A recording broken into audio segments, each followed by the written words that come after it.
right.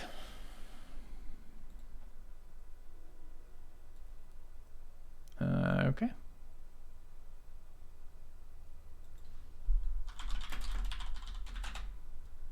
Gonna direct call him in a second.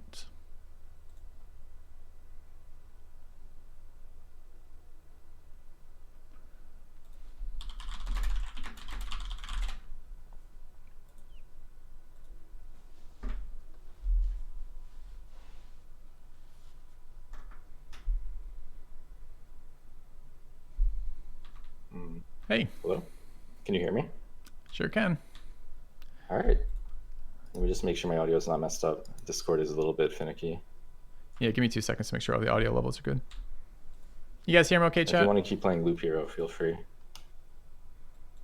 I don't multitask like that very well. Although Okay. I'm always kind of amazed at Destiny doing that, playing some game like the entire time he's having a conversation. I'm like, I couldn't track that. To be fair, usually it's just jumping around in circles and something. But at least like Civ 5, that's a bit mindless for me. I haven't played it in like a year. Maybe you can advise me on a faith right now. On a what, sorry? A pantheon. Oh, Pantheon in Civ 5. Yeah, I don't think so. Anyways, But so my chat's asking kind of noticeably like let who me you open are. it, yeah. Yeah, so can you give me like a quick second intro of who you are and what you're up to and what we're doing today? Sure. So my name's Chris. You can just call me Chris. Should I call you Filthy? Yeah, it's my preferred online one for sure. All right, Filthy. Feels a bit weird calling you that. I So kind of hi, like my that name's too. Chris. People seem to struggle a bit with using filthy as like a name because they assume it's like a nasty adjective. So I don't mind that. You're breaking a lot of conventions there. A Yeah. rose any other name. But yeah, my name's Chris. I'm usually known in gaming circles for running tournaments and doing fighting game stuff. Super Smash Bros. Melee.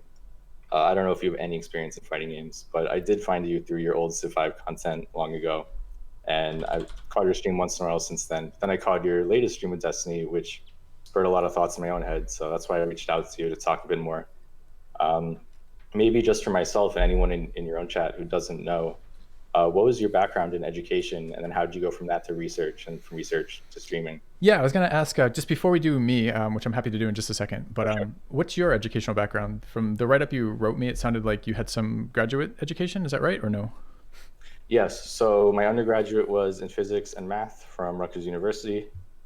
From there, I kind of pivoted into the tech startup world. I got a master's in engineering in something called operations research. A lot of it was learning Python for data science and some low level machine learning. And during that, I took some graduate level psychology in, I guess they call it HCI, human computer interaction. And of course, I took like undergrad level psychology 101 courses, both of which I thought were very helpful. I think everyone should take one of these at some point in their life. Cool. Cool. All right. So before I interrupted you, make you answer that, what were you asking? Oh, just like, what was your education like? How did you go from that into research, and then how did you get from research into the streamer world? Yeah, so I think I kind of stumbled into a graduate education. Kind of. I finished when I finished my undergrad with a psychology degree. So I wasn't really sure what I wanted to do in undergrad, and ended up in psychology, kind of just from sampling classes and being like, hey, this stuff was really interesting. I think it actually was a social psych class that grabbed me into psychology. But when I graduated with my psych degree, an undergraduate bachelor's psych degree is just not very valuable. You don't have a lot of doors open for you with that. So I worked for I was pretty burnt out after college for that. So I worked for a year or two kind of with this degree trying to get decent jobs and just didn't really find a whole lot. And I sat down and was like, all right, well, I don't want to live my life like this. This isn't really working. So I need to make a change here. And I started applying to graduate schools. I applied to a community college, and my third backup plan, if I didn't get into either of those things, was going to be to join the military. And Interesting military service. yeah, in the first year of applications, I didn't really know what I was doing, and my first year of graduate applications didn't go very well. And then my second year is actually when I got accepted into a couple different graduate schools for psychology.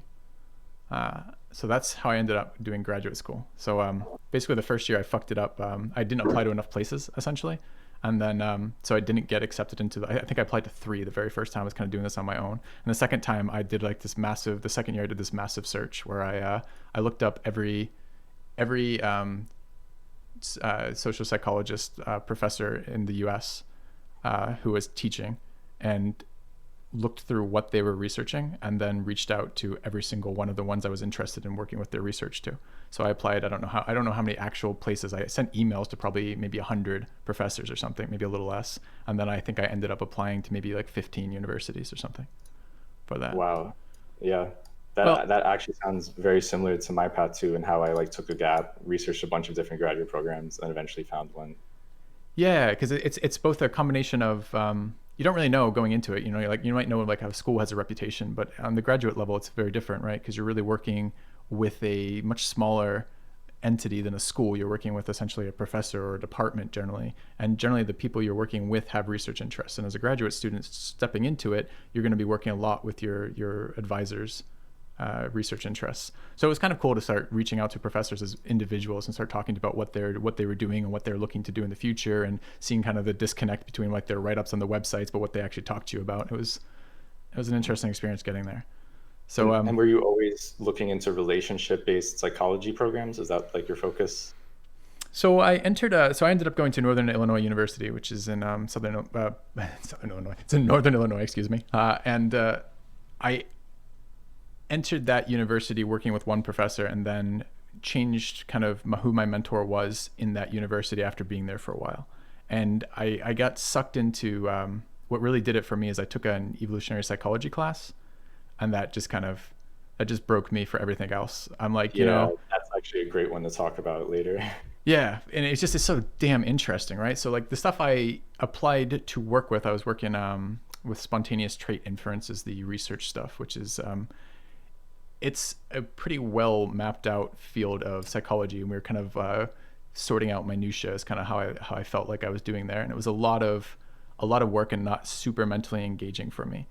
Uh, and you know, I had this situation where I got accepted into two graduate schools the second year that I applied, and I got accepted into Northern Illinois University, and then I got accepted into the University of Hawaii. I think it was Manoa, I want to say. Can't remember exactly which of the Hawaii University. I'd have to look at where the locations were again for the public school Hawaii ones. So I ended up going to NIU because of the funding for this, right? So I got a full ride for both a stipend as well as waivers, right? So they pay me to go there, and went in with that kind of mentality that, hey, this is going to further my ability to do something with my life.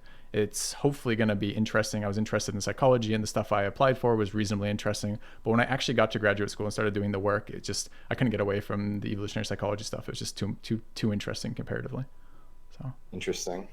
Yeah, evolutionary psychology, that's definitely something that I don't know.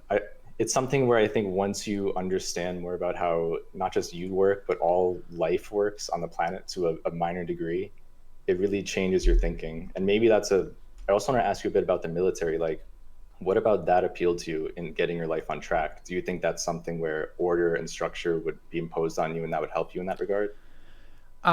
I think it was for me the realization that a bachelor's degree in psychology wasn't going to be opening doors and letting me lead the life I wanted to lead, you know? So I was when I first finished my bachelor's degrees, like I was barely making ends meet, just trying to work. It just didn't open enough doors. It didn't feel like my education was a valuable asset in my pocket there that was going to get me, you know, making money at a reasonable rate. It just felt like I was still on this kind of like college level, like starvation kind of existence.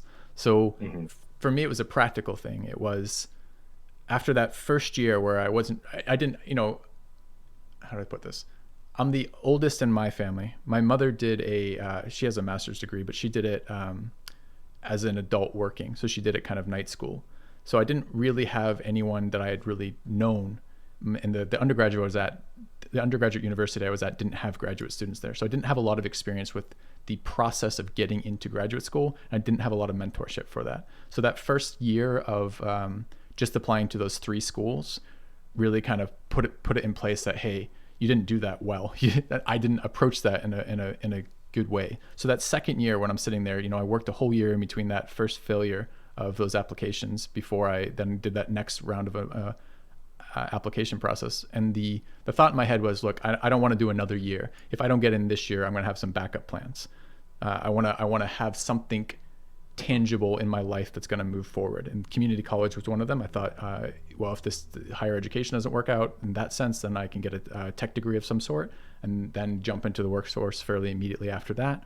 Or then if I didn't get into that as well, I'm just like, well, fuck, I'm going to do something that gets me doing something that's more of a road to advancement than where I was. I was working these kind of dead end jobs that really weren't going to go anywhere. So the military wasn't so much as it was something that was standing out to me as something I particularly wanted to do, but it was standing out as an opportunity that I could have chosen in that moment. Got it. I think I understand now. Okay. So, I guess getting back to like where you left off on the end of your talk with Destiny, it was a lot about the changes that you undergo internally and how you undergo those changes. There are external influences, which are your relationships with people, which you have a lot of experience with. And then there's the internal, the ego-driven, I guess stubbornness is another word for it, that prevents these changes from coming. And part of the framing of this conversation is just how technology has shaped the world in that it's not so much a filter bubble anymore, but that you can look at the world and see what you want to see, a reflection of information that backs up your own mentality, either in political things you believe in, like what brands are better when it comes to hypochondriacs, what medicine will cure them, or what the next fad diet would be. So I wanted to get a little bit of your thought on how do you change yourself most effectively, which is a pretty broad topic, I know. Were there any things that you did that helped you overcome any internal biases or like opened your mind to changing this stuff? Yeah. So it's interesting seeing you describe ego as stubbornness. That's not really the feel that I get or the feel I get about the thing I'm calling ego.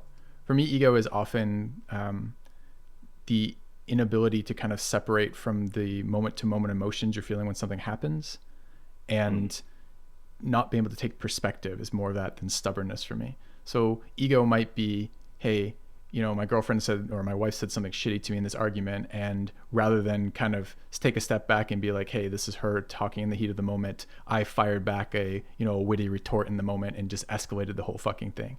Right. That's ego, much less than stubbornness. Stubbornness might be like perseverance, or you're just kind of going to bite down and suck it up and deal with it. For me, ego is the impulses, the kind of natural impulses that you're working with that get in the way of what you actually want for your objectives. Got it. I think that is a better definition now. I like how you frame it there.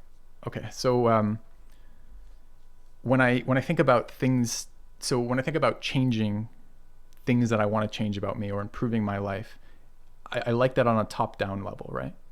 I like that on the idea of, well, I can plan and reflect.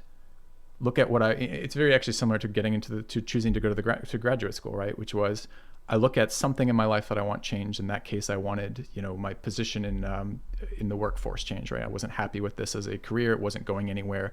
My degree wasn't doing anything for me.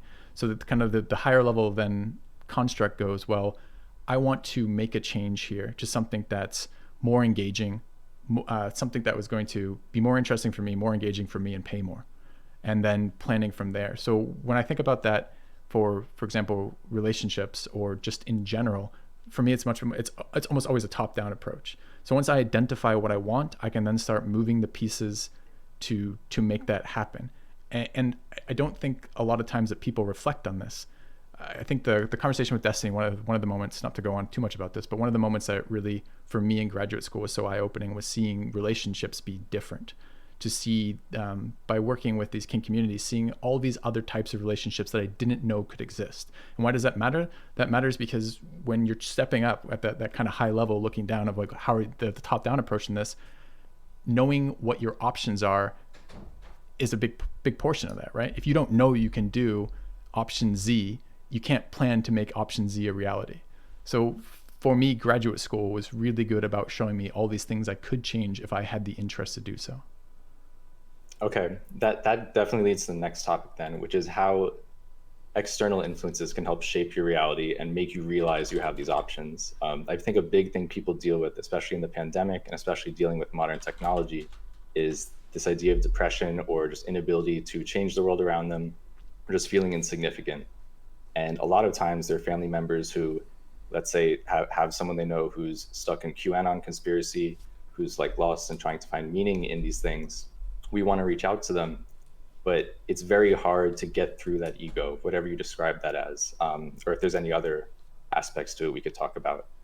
So you say it's a very top-down approach, but the difficulty I see is that these people can then look to technology, look out to the internet, and see reflections of everything they need to justify it from their top-down view. At what point can we, as people in their lives, like reach in and try to like break that up gently, or you know, what is the most effective strategy to help bring them back to reality? Yeah, it's there's a lot loaded up into that. I suppose on some level, I don't feel responsible for doing that. If we're looking on kind of a societal level, like how do we do this? How do we approach this societally to do this? Maybe I could start poking at some answers there. Let's do that. Yeah. Okay. I think that sometimes people don't want to change particularly, right? So you not only have the issue of how do you convey information that's more accurate or more factually based, but you also have how do you get people to care, or how do you get people to engage with that? And at least from my experience, in the same way that, you know, I was talking to, I described it to Destiny as basically being a relationship nerd, right? Like both my wife and I ended up in graduate school for relationships essentially. And it turns out we're both really interested in talking about things about this and thinking about these things. But if you take my car, for example, I don't give a shit about my car. I don't care how it works. I don't care what I need to do, what I could do to make it better. I don't care how I could improve it. I want to turn my car on, go somewhere, come home, turn my car off and not think about it again.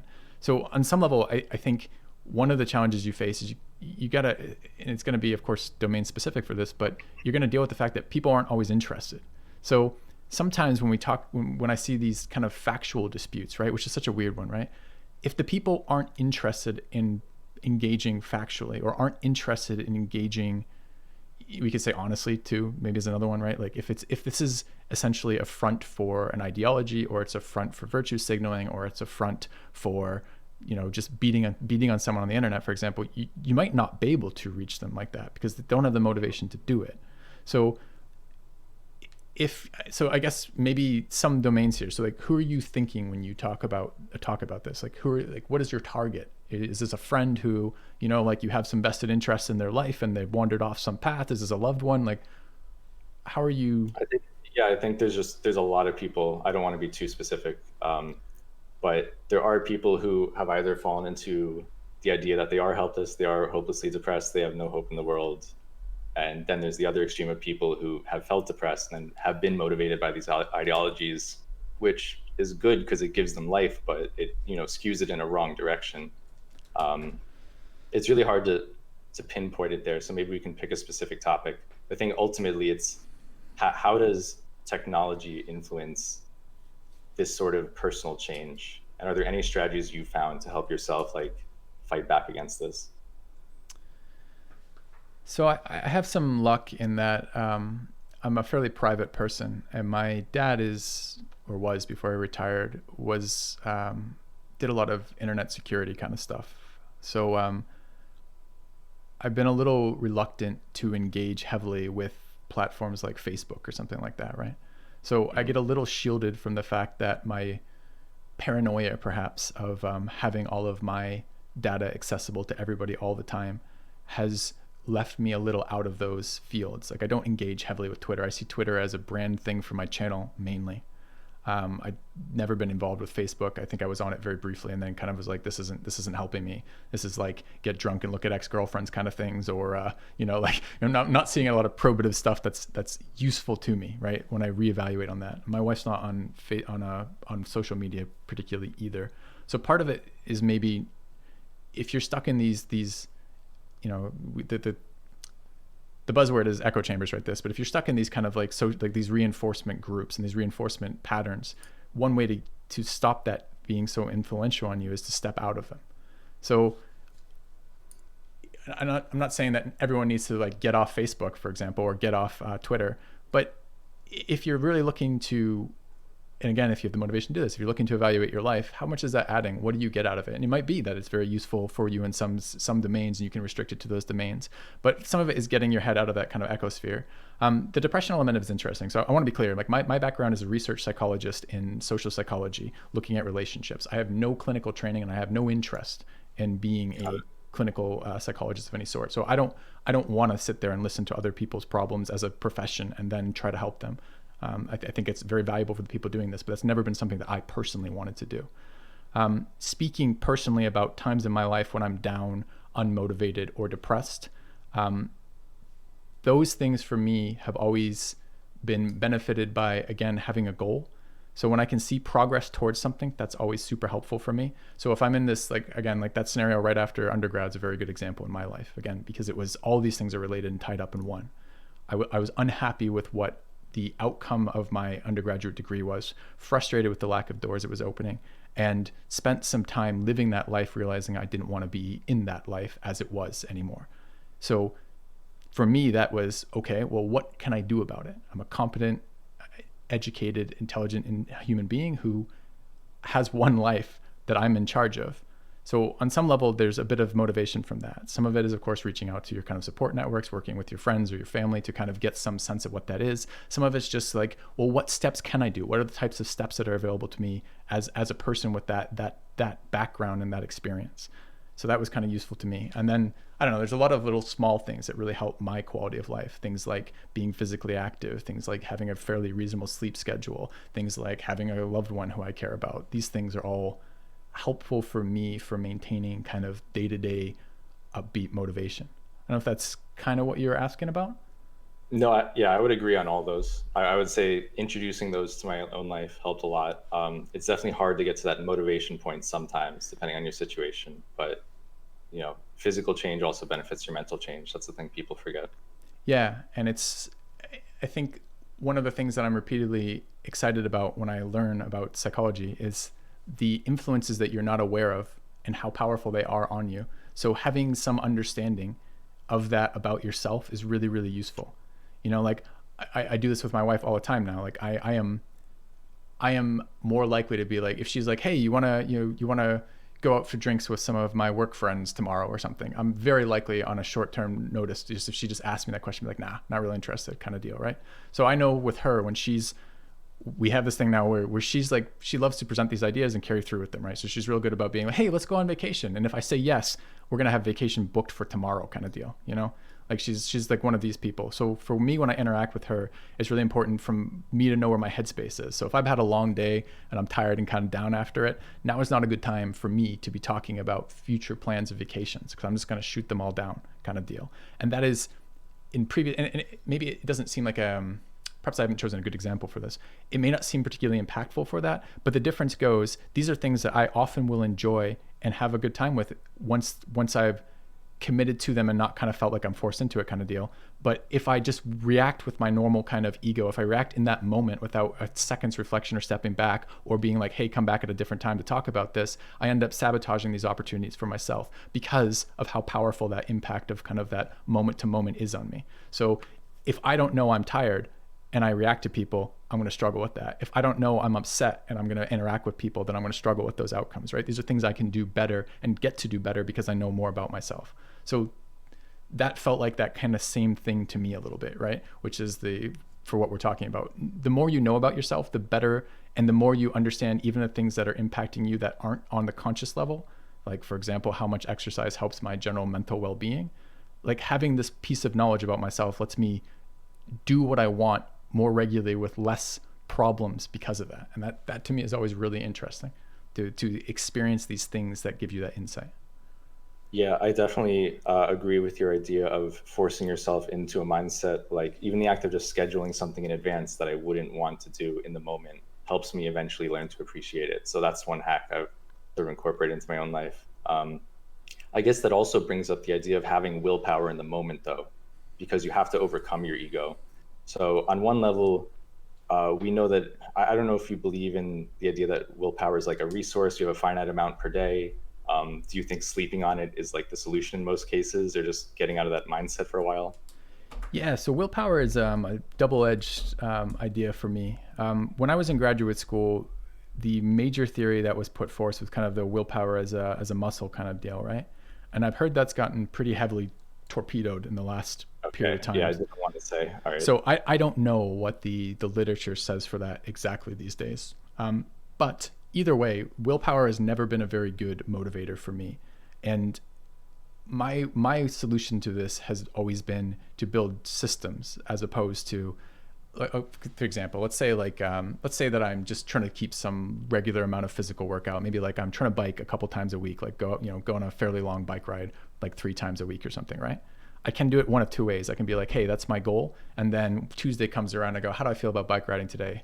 I don't really feel like it. Wednesday comes around, how do I feel about it today? I don't really feel about it, kind of deal. Or I can just sit down and be like, okay, I'm going to bike on Saturday, Tuesday, and Thursday. And then when that time rolls around, I'm not using willpower in that moment. It's just what the routine is. I just built a structure that advances my goals without letting me have the leeway in that moment of backing out of that. And for me, Yeah. that So tends. just the idea Go of ahead. routine overcoming your own mentality. Yeah, like again, like if I want to get something accomplished, it doesn't necessarily matter if I'm not feeling great about it in that moment, right? I suppose there's extremes. If I'm like, have some extreme cold and I'm super sick and like twitching in bed or something, maybe I can't do it, kind of deal. But in general, I don't want to ask how I feel about the idea of doing something that I'm doing for another reason. Especially so if I can build that into just a regular occurrence, that's just a better way for me. Okay, I could agree with that too then.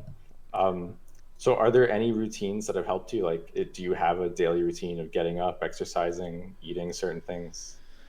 It's more flexible than that for me. For me, it tends to be like, well, what routines are working, and then building off them, and then discarding the ones that don't as much as well for that. So, for example, recently, like I've been doing yoga with my wife. Like we finish work, we go down, we do a little bit of yoga together, kind of deal. That's been really nice. In the past, it might have been something like, as I said, for like running, or I've been a runner for a large portion of my life and switched to biking as a physical exercise, or we did rock climbing for a number of years and look to get back into that. It, so it might not be as specific, or rather it will be more specific than I want to work out, right? That's a good starting point. That's a good spot. Like I want to be physically fit is a good kind of goal. But the trick then is to make that a specific enough set of steps, and then to automate that set of steps, and then to touch back on that only when you need to change it, right? So if I'm going to do Saturday, Tuesday, Thursday for a workout, that's in my mind what happens at 6 p.m. each day. We're going to go do XYZ on Saturday, Tuesday, and Thursday. And I might come back to that later and be like, hey, I'm going to change this up for something else.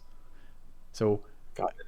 yeah, for at least for me, that tends to be how I get around my kind of inherent laziness, is I don't ask. It's not an option at that point. It's just kind of what we're doing. So one other thing, and maybe you can approach this from an evolutionary psych level. I just think humans have not adapted to the levels of social media and technology we have. So I'm actually very curious. One, how do you interact with technology? What do you consider it in your life? And then two, do you have habits built around that maintain a healthy relationship there? And not being on social media is a great first step, but anything else like notification silencers or stuff like that? Yeah, it's fascinating. I don't remember which, this is probably a Joe Rogan podcast somewhere, but I don't remember his guest where this conversation came up. But essentially, they were equating humanity, by and large, in the last few thousand years, really hasn't done a lot of physical evolution, right? There's certainly been societal changes, but by and large, we're a very similar physical species that we've always been for that time period. But technology has changed exponentially and continues to increase in the speed at which it changes exponentially.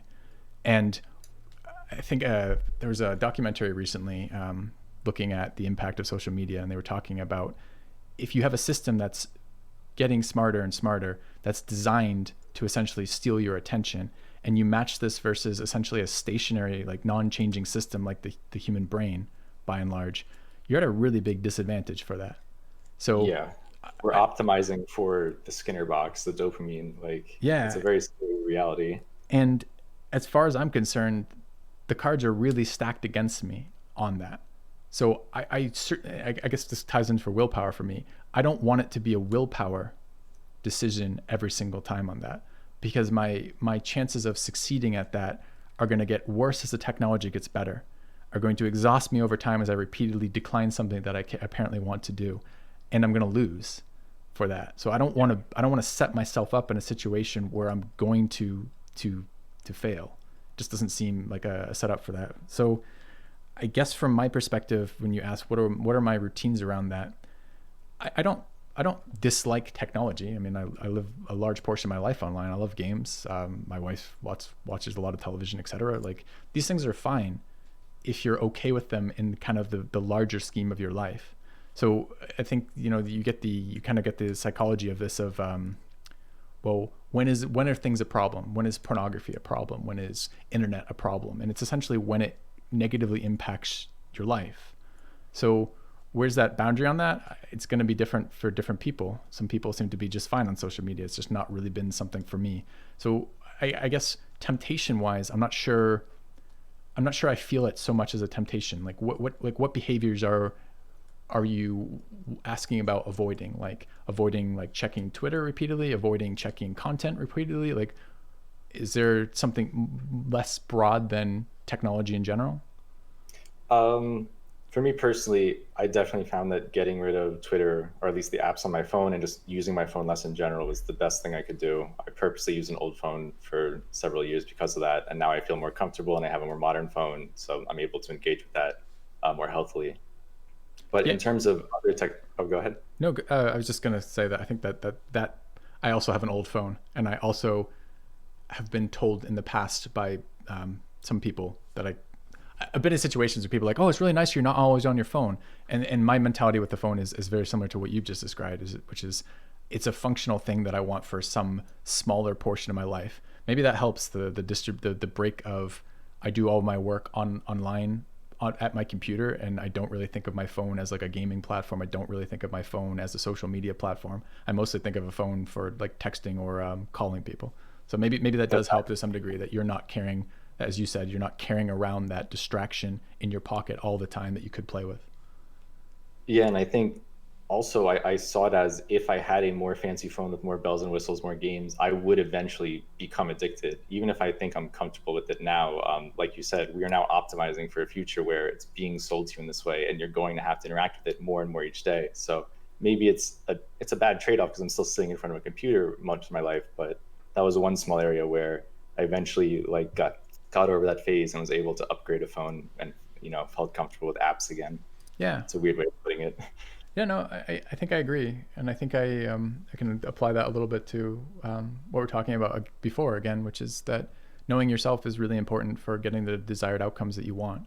And if you know that you are likely to pick up a phone and play with it, if you have that game installed on your phone, well, that just suggests you should remove that game off your phone, not leave yourself in that position where you have to decline it every single time, because you won't. You'll fail at that, and you'll set yourself up in a position to fail. So I agree.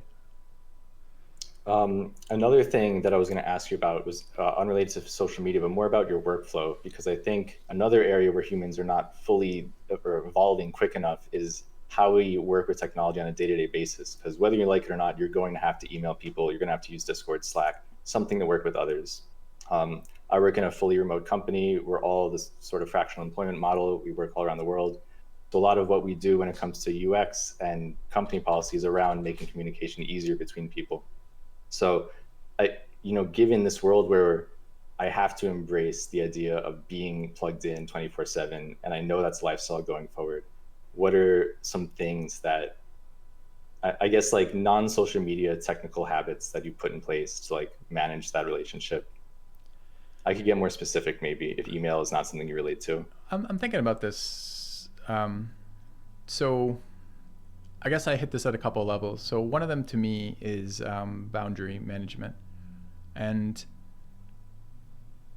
I'm not sure how much leeway everyone has in their own professions with this, right?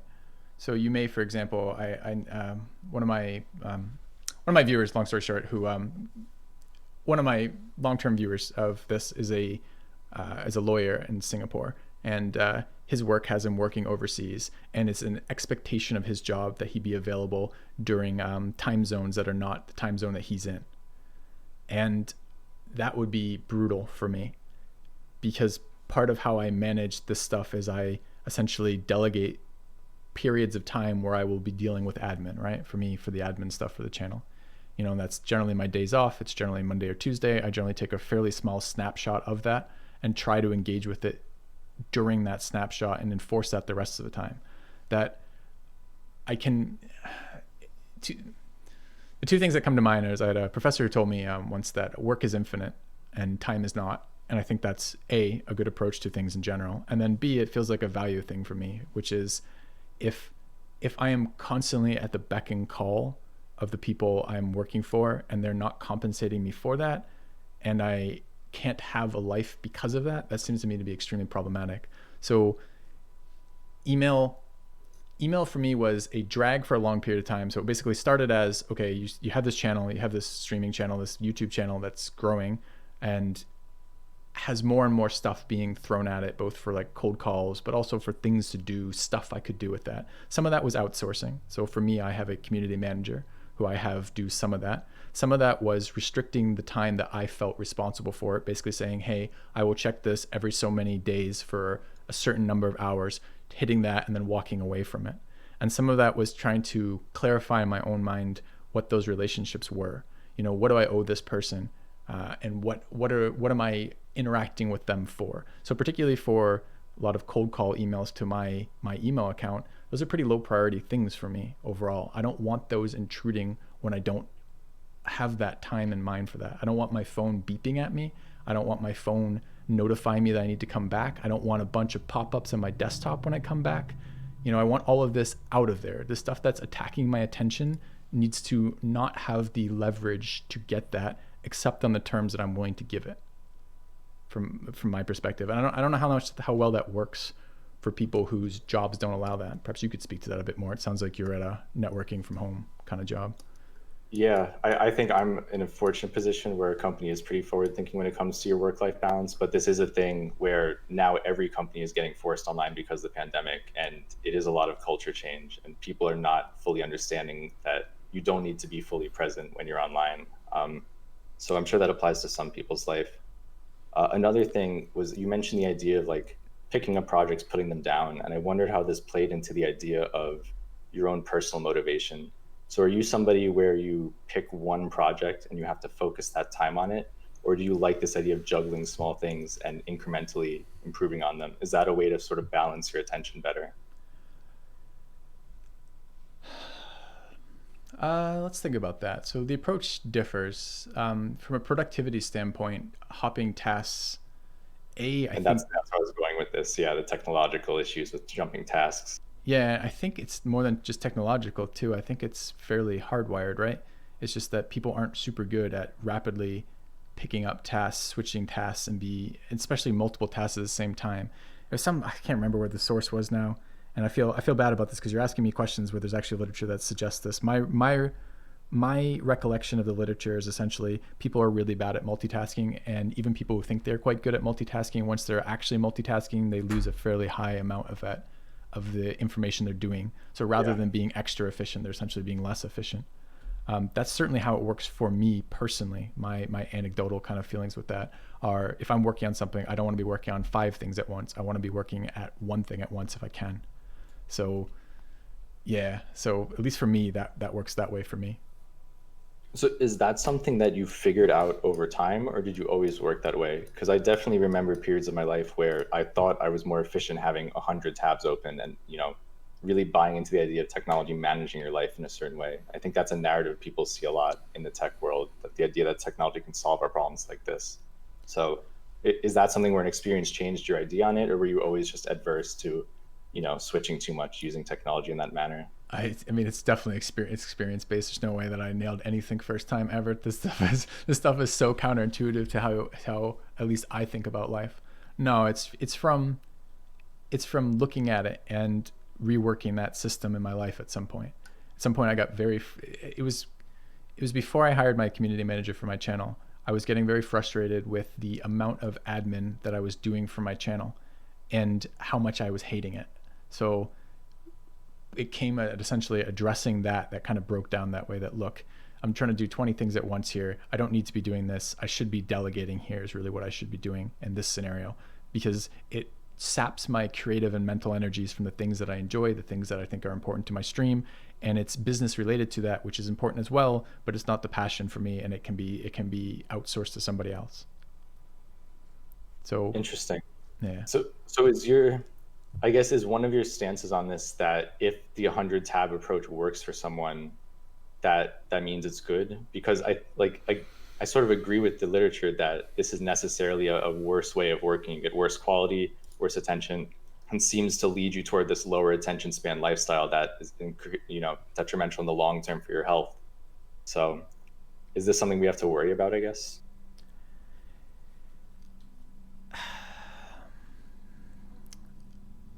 I think, is it something we have to worry about? I don't know. Like if you cared for a friend that did this, is Mm. it necessarily something that could hurt them in the long run? So I think I value a fair amount the idea that you're going to be doing what works best for you, but I think it's really the caveat for that is that I'm not always aware of what's best for me until I've gotten there. So I may be doing something that is my method for doing that, and there may be a much better method out there for it. So do I think some people handle like this insane multitasking with like 25 emails going? Yeah, I've seen people doing that. I don't know what the long-term health repercussions of that are, and perhaps they aren't. Perhaps this is something that you do for a short period of time with a very successful career in something, and you walk away from it having major money for that kind of deal. I don't know.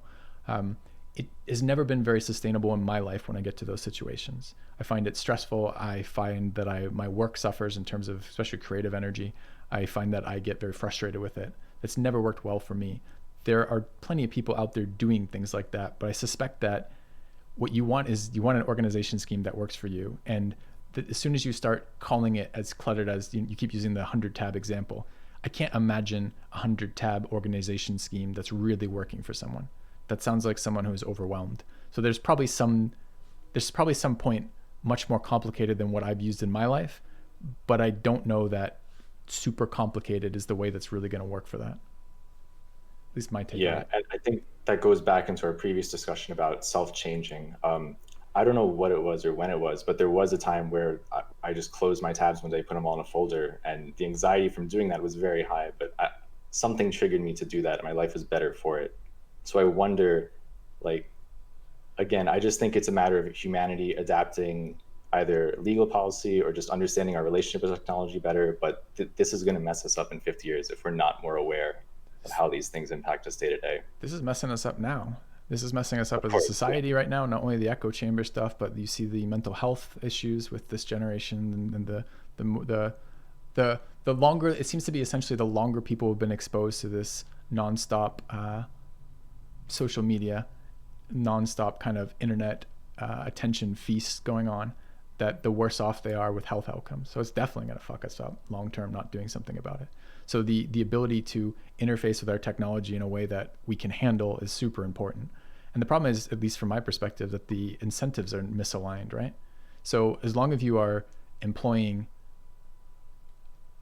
very smart people with a lot of background in this, using the most advanced tools with essentially an endless amount of money poured into it, and you're pitting this against every person as an individual with their own finite resources dealing against this, it seems very heavily tilted in the favor of the corporate for that, from my perspective.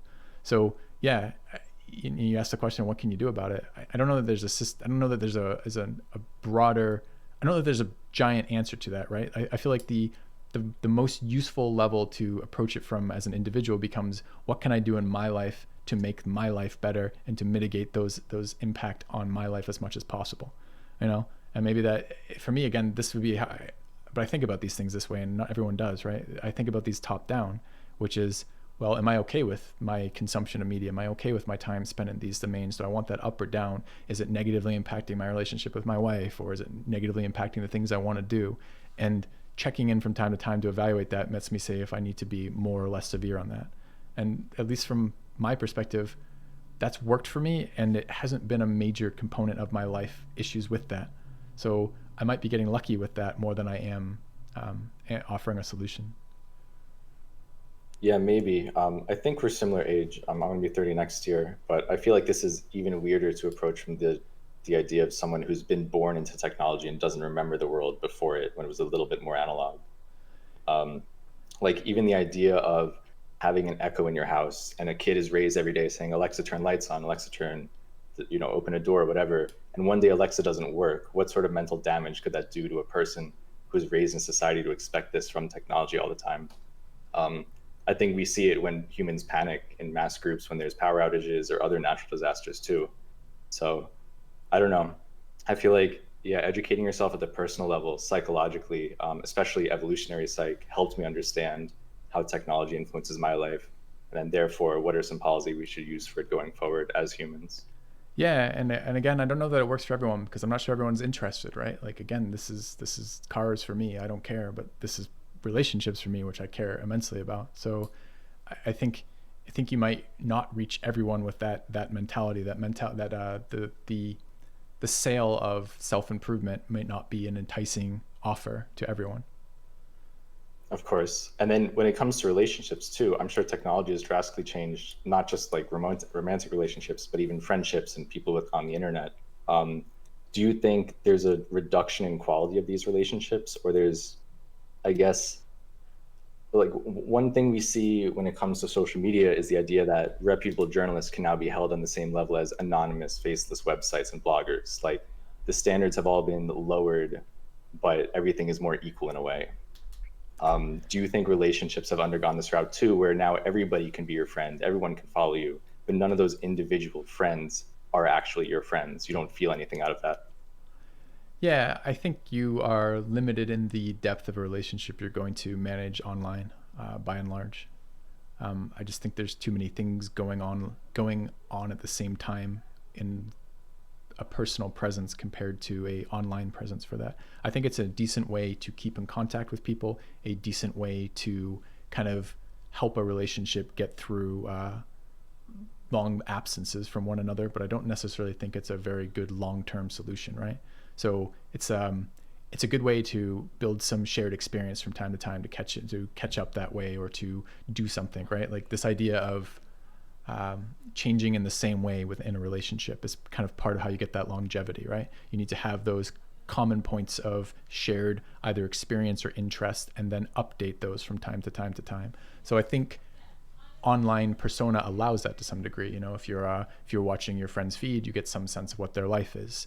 Now it's unfortunately a transformed element of their life. It's not an accurate portrayal of their life, but it's something, to have a friend comment on a thing or to, reach out via Zoom and catch up for an hour or something like this, or a virtual happy hour or something like this. These are all reasonable things to do, especially when your other options are limited, be it, geography or be it COVID or something like that. But I don't think it really, at least for me, doesn't replace the in-person element of things. It's not rich enough as an information thing yet. I don't feel as connected to someone online as I do in person when I'm having a conversation with them. Yeah, I would have to agree with you there, although I don't know if I can fully justify it. Like, what about being in person makes it more meaningful?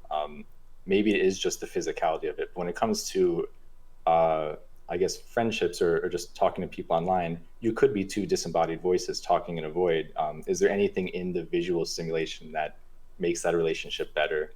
I can Yeah. say this not having a camera, but I'll definitely get that one up soon. I mean, absolutely. There's so much information lost when I can't see the face of the person I'm talking to. And there is the delay in online conversation over something like Zoom, where the reaction a person has isn't in reaction to what you've said. It's in reaction to something you've said like a second ago or something like this, is really, really noticeable, at least for me when I'm communicating with people. I always feel off with people on Zoom, and it's often just that little bit of delay in between the things I've said and the impact they're showing, or vice versa, right? It always feels just a little bit off to me. So I do think the visual is part of it, the body language part of it, just the expression of things you do is part of it. Like the physicality of moving is relevant. I don't know.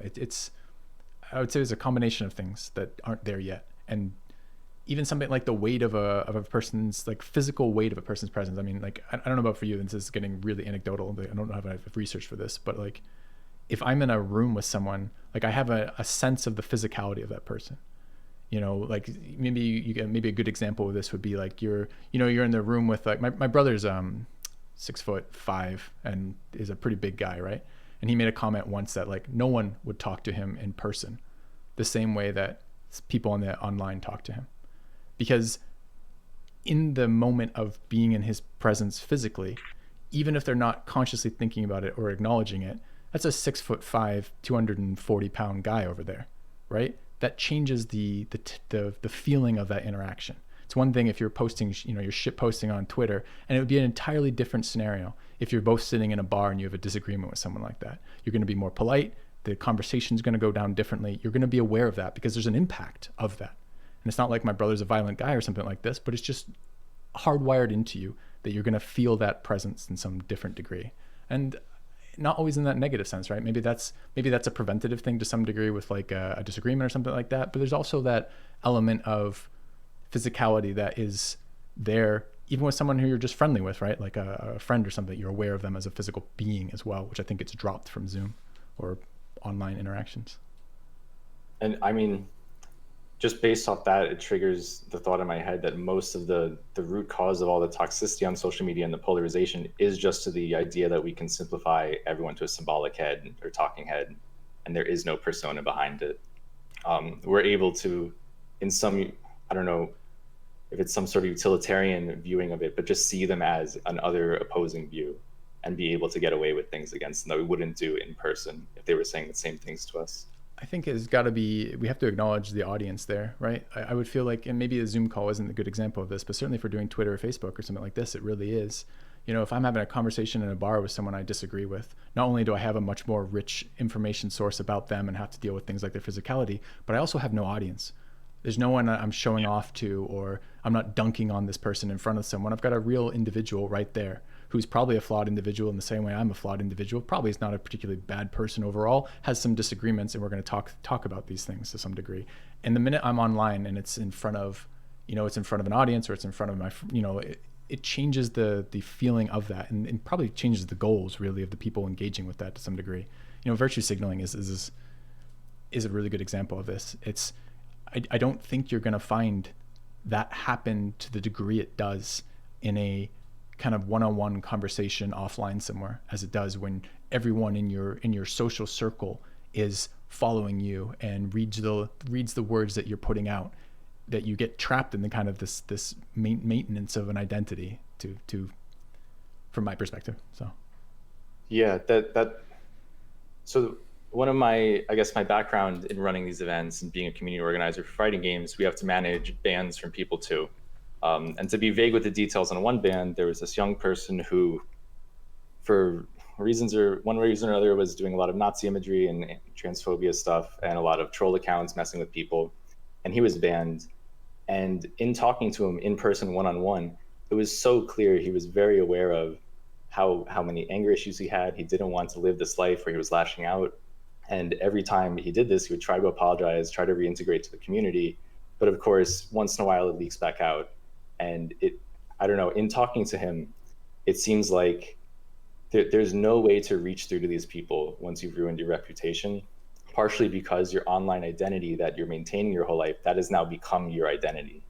I'm sorry, no way to reach through to these people being the people that he had antagonized or in their friend group, or no way to reach through to this guy? I wasn't clear on that. I think no way to shift the narrative or give his own side of a story. I'm not defending what he did by any means, but the idea that like our online personas that we maintain have now become more real and more tangible in this virtual space than our physical selves.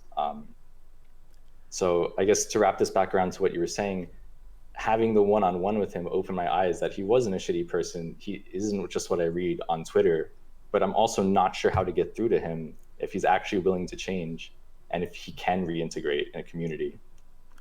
Yeah, I think it's humanizing is what it is when you actually get to talk to someone, as opposed to dealing with just like kind of the front they put forth.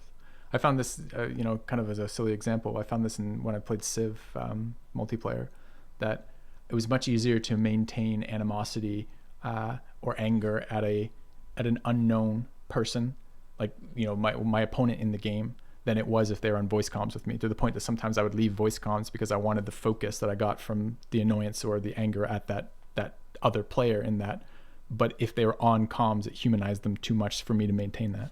So yeah, for sure. When you get to know people, you're a little bit more accepting of them as a flawed totality as than you are on the Twitter war for that, for sure. So, and then, I mean, when it comes to this person's case, not to harp on it, does it have to come down to one? You seem to say that it all comes down to wanting personal change, and then two, somehow humbling yourself or letting down your guard on the ego. Maybe it's because it's fighting games or just the gaming world in general, but everyone is very competitive, has this persona, has this front they have to maintain of being strong, being tough, not losing. I think it's easy for us, maybe when you get older in life or when you have some self-reflection, to be more comfortable with losing. But I guess, how do you become comfortable with the idea that you have to compromise this persona for other people, that you can't maintain the front that you want all the time? Like, do you feel any pressure as a streamer to be this, great gamer, always winning all the time, or do you see it as a more, I'm showing them a human side of me when I'm playing? You try to be more real. A lot of questions there. Let's see if I can Sorry, break them you break apart. it.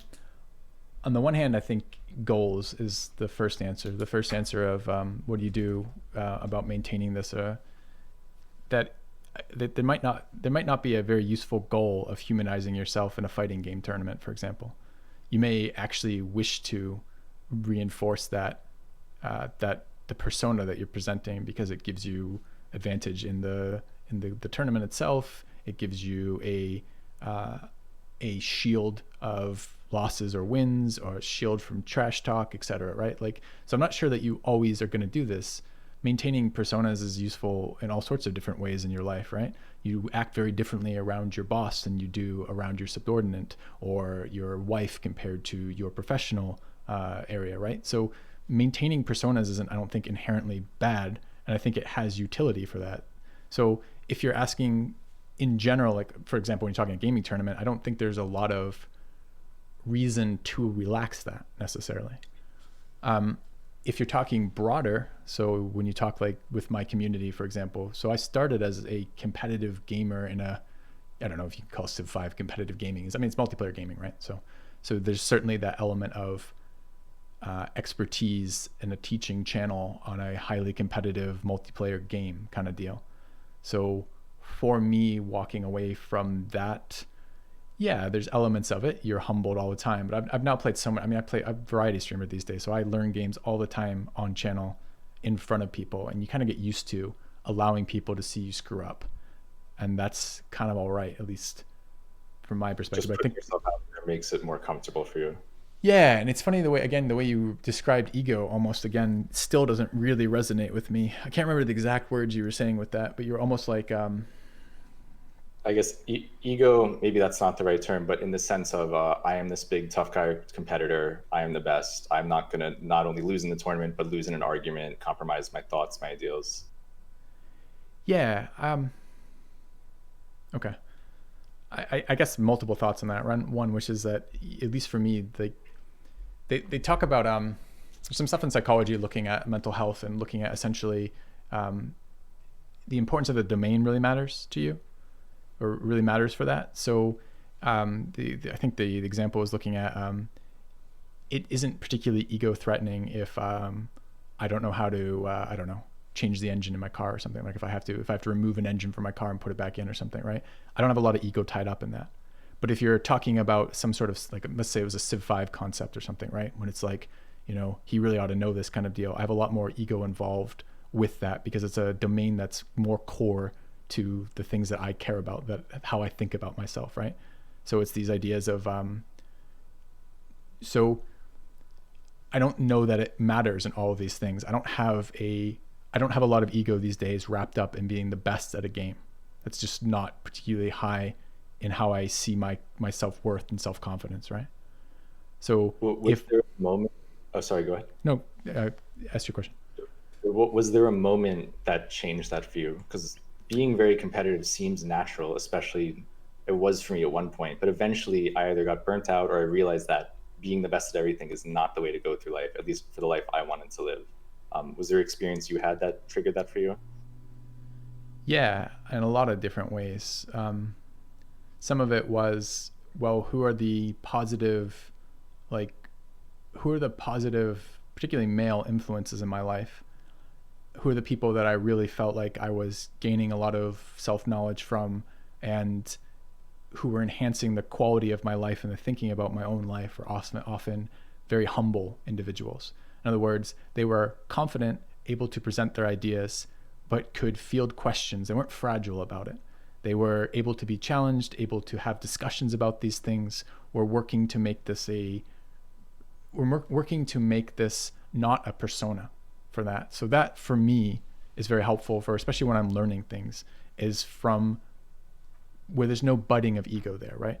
I'm not feeling like they're shitting on me because they're teaching me something. I'm not feeling like, I don't feel like they're challenging in the sense of challenging who I am. They might be challenging my ideas, but it's not a personal thing. It's not a personal attack, and I don't have to be listening to some stuck-up asshole tell me how life is kind of deal, right?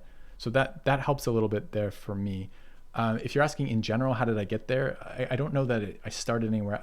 It's not that I didn't start anywhere else. It's that, again, I think this is just reflection on things I've learned as I've gotten older about myself, right? Which is, I know I have an ego, and I can, over time, watch patterns of interaction in my life and be like, hey, the outcomes from this versus the outcomes from that, which of these do I want more of in my life? There's certainly areas where ego is absolutely appropriate, right? Like where you're gonna, and again, I think that tournament's a good one perhaps, but like perhaps something I deal with on a regular basis is like trolls in my channel, right? Like I'm happy to have my ego take a shot at them in that moment and have fun with that. I'm fine with that. It's not inherently bad that is one of the responses I have in my repertoire. But it's really bad if that's blocking things I care about in like my relationship with my wife, where it's a very important relationship to me, and I want it to be as positive as it can be for both of us, and I want to actively suppress things that are going to compromise that. For example, hiding behind ego there. So in those scenarios, like, yeah, you're going to be more vulnerable there, and yeah, you might have to admit that you fucked up here, you don't really know there kind of deal. But the outcomes are really important to me there and matter how I engage with that. So okay. I don't think ego is bad. Like that's not the mentality on that. It's that not understanding my own ego in those moments has been detrimental to portions of my life, and working with that has led me to outcomes that I want more often, which is a pretty damn good reason to change a behavior from my perspective. Yeah, and it seems like it helps a lot too that your mentality, your self-worth is not tied to follower count or anything like that. You stream what you want, you've always has been, and you've switched to variety streaming because you enjoy doing that. That's a hard one mentally to work with, the viewer count, stuff like that. So one of the so two thoughts on that. That's always a work in progress. That's not perfect. I definitely get worried about low view count, and it definitely does matter to me to some degree. It's view count is in particular basically a stand-in for everything in streaming. It's a stand-in for the value of your channel, essentially, is your viewer count for that. And that's not a personal reflection, that's just a financial reflection. Sponsorships, interest from et cetera, right? Your influence is essentially your view count. That's a very good stand-in metric for that. So that doesn't not affect me, but it has to be secondary to my goals.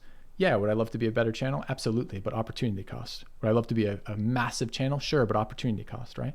So if I could find a way to keep the things that I care about in my life as they are and expand my channel size, yeah, that would be great. I would happily step into that. But part of those things that are core to me are, I want time with my family. That's important to me. I want to do the things that I'm engaged with.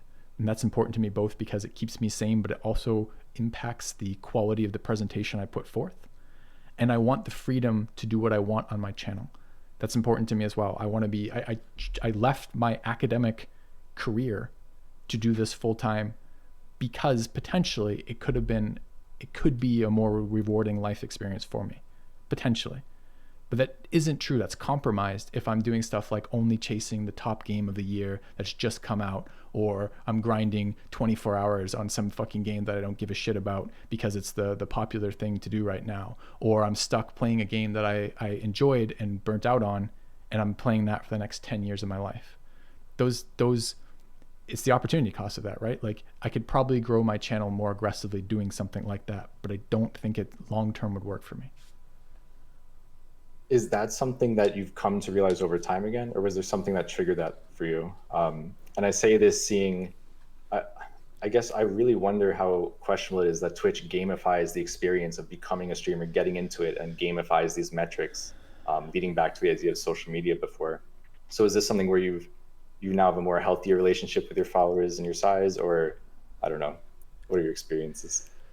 I found the act of stepping away. So everyone streaming starts somewhere, and I started with Civ 5, and I played that probably for 2 years on stream, maybe a little bit longer. And when I left streaming Civ 5, I was, I had stayed longer than I would have if I was on my own. And that in of itself isn't a problem because I often play games longer than I would for the stream, in part because I like the experience of learning back from my chat as well and having these things be a community experience as opposed to an individual experience. It's really kind of opened my eyes on a lot of games that I would never have touched otherwise. But in part at that point, it was because I didn't know what the hell I was going to do if I stopped streaming Civ 5. You know, it was going to be, I had known from just in general streaming, but also from some smaller test streams that when I changed games, I lost viewership. I also had a lot of community pushback from that. You know, when I was playing games that weren't Civ 5, when are you going to play Civ 5? How come you're not playing Civ 5? When are you going to go back to Civ 5? Is this going to be a Civ 5 stream later? This type of stuff, right? You get a lot of that, especially from the viewers who have been only known you for that. But it wasn't sustainable. I heard, I don't remember who said this, but I think it might have been a Summit and somebody else podcast. Can't remember who you had on for that when they were talking about this, but they're talking about the fact that a game has a viewership life cycle that essentially is finite. So you're going to hit some peak on that game. And if you're streaming that game at that moment, you are streaming to the absolute peak number of people who will be interested in that game, probably ever again, although some of these games do like cycles of their interest. So, but if you think about that, that means that your career as a streamer then becomes tied to the rise and fall of that game. And maybe you can manage to be a serial monogamist where you stick with one game until you basically ridden that into the dirt, and then you come out of the ashes with another game, which is then you do the same thing again, like staying on that forever and ever until the next game shows up that you can move to, kind of deal. And maybe your community survives that way, although you still run all the same issues when you transition from one game to the next. But I don't want my success or ability to stream to be tied to any single game. And my gaming interests don't tend to be super mainstream. I don't like first-person shooters, for example. I mostly prefer kind of niche strategy games where the viewership on these is never particularly huge anyway. So did I learn from that? Yeah. I mean, I kind of stumbled into the fact that I was burning out on this game. My community only wanted more content from that game, and I was starting to dislike streaming that game, despite the fact that I had chosen to be streaming over another career that I could be doing. So once I kind of had that in perspective of, well, I'm making myself fucking miserable doing this, I realized, well, that's not sustainable. I'm not going to keep doing this. So I either need to go find a different career, do something different entirely, or I need to figure out a way to adapt the career that I'm doing to a way that works for me. Yeah, the word that resonated there was just pacing or sustainability. Like if you're not able to maintain this physically and mentally, then whatever that game is, it's not the right game for you. So, I mean, if you had not enjoyed gaming, would you have left being a streamer, or would you find a new career path? I'm sorry, do you mean would I have left graduate school? Just even like now, if you found games that, or you stopped finding games that entertained you enough to stream them anymore, would you pick up and go and find a new lifestyle that made you more happy? Yeah, so part of streaming for me has been the realization that streaming is often a series of like waves, kind of, right? There's ups and downs in it. So I might be on the top of the world when I have some game that I'm super excited about that I want to stream, that I want to play 20 hours a day, and I like stream for like 10 hours a day, and I'm doing extra streams and bonus streams for this, and we're, you know, really engaging with the content, and it's a super good game. But those tend to be pretty finite experiences for me. Like I will hit a wall with games, and then I want to be done with those games. And it's great when I have other games to fall back on, but I often either have games that aren't great, or we're still looking for a game, or we're checking out a bunch of games, kind of deal. So there's these like big, long, rolling waves of the highs and lows of streaming. And part of my adapting to doing this is realizing that the lows are temporary, and that as long as I see general progress long term, I can live with lows and highs in that. So, I like that. Yeah, look for the high points, not the low points. well, and but more, see, that's not like I appreciate the compliment that you like that mentality, but I actually think with your restatement of that loses something from that, because when you're in that high point, it's really easy to be like, I'm on the fucking top of the world, right? But it's actually the low point where it's the point that becomes the valuable time to have that knowledge, because you don't need the reinforcement of that when you're on the high point of that. You're experiencing that. You're loving the game. Your chats, your community's coming back to you. You have large numbers of viewers in your channel. You're making money doing this. All these things are already high. It's in the opposite side of that when you're at the low end of your viewership and you're struggling to figure out what the fuck you're logging in for each day and wondering, is this the right decision? That then it's worth having the perspective of these things are much more cyclic than it appears now. But just because this moment is a down moment doesn't mean this experience of streaming is a down thing for my life. Yeah, I guess you made a good distinction there, that it's easy to focus on the positive, but at least for some people, looking back, the negative or stronger emotions are the ones that will stand out and change us the most. Um, like I can think of past arguments I've had that have made me feel bad in the moment, but later on, I was able to incorporate things I've learned from that conversation into my life and drop my guard down and synthesize what they were saying properly. So in the But same way, oh, go ahead. no, please finish your thought. I didn't mean to cut you off. Oh, just the idea that streaming, yes, streaming is a long-term goal. You should be looking at the low points and seeing how those increase rather than the top. I think it's a more realistic, pessimistic view of life. Maybe not the most popular view that people go for, but I think it's an important one. And also that every moment to moment in your life doesn't have to be good for the overall to be good, right? I can hate that moment when I'm sitting there wondering what fucking game I'm going to play, feeling super unmotivated about this and struggling with the fact that, like, well, it's work. I need to go do work and show up for this, and that I'm miserable in that moment. And that becomes a problem only if A, this becomes too prevalent, like happening too often, or B, I can't understand that this is only a small portion of my engagement with that, right? So if every day is like that and every month is like that, that's a problem. If some days are like that, that's really not a problem in the gender thing. I like my life. I like my career and I like my profession. So can I have some of these low points be there? Sure, I absolutely can, and I'd like to minimize their impact of that. But it's still okay to have low points. Anyone who's pushing for a life where there's no low points isn't really, from my perspective, isn't really looking for isn't accurately approaching how life is going to be. There's going to be low points always in things, right? So if every low point is seen as this insurmountable problem or this reason that everything has to be thrown out, that doesn't seem accurate. That doesn't seem a realistic approach to life for me. Do you find low points to be the most motivating?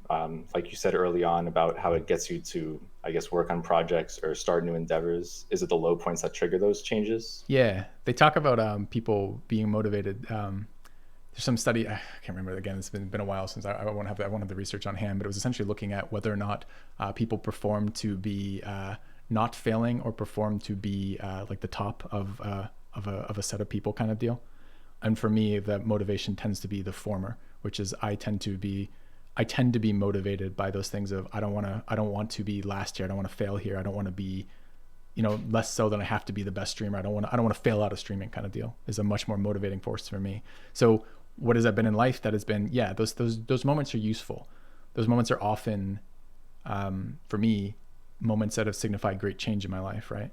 Like when I made the decision to go to graduate school was because I was sitting there going, hey, life right now really sucks. And the pattern of life has overall been much lower quality than I was wanting for my life. And I need to make a change from this because this sucks now and has sucked reliably for some extended period of time before that. So yeah, that is a useful moment for creating change. It's also a useful moment for allowing yourself to enjoy your life just in general, which is if you understand that there's ups and downs and understand that a down is often a finite period of time. As long as I see that trajectory as a whole being positive, that generally lets me get through that fairly well, which is I can see that there's reason to expect light at the end of the tunnel, even if I can't see it right now. I just noticed our time is over. I'm sorry if you had to go. I was enjoying the conversation. Do you have to step off? I actually wasn't sure how long this would go, so I blocked 2 hours for it. So Okay, I can keep I'm good talking for a here. little bit more. Yeah, for sure. I guess piggybacking on that, then it's not for me, but for people in my life when they are at this low point and it is hard for them to then get the willpower motivation to get themselves out of the rut. I know we didn't want to speak to depression, but just, I guess, yeah, the mentality of using a negative, strong emotion to motivate yourself may work for someone like you or me, but there's definitely people where that is the opposite effect, and you need the sort of carrot motivation rather than a stick or something more negative, you know? Sure. So I guess one question I have for you is, do you know of any behavioral or social things in your relationships that you can do to help motivate people to grow on their own without having to beat them down and be negative?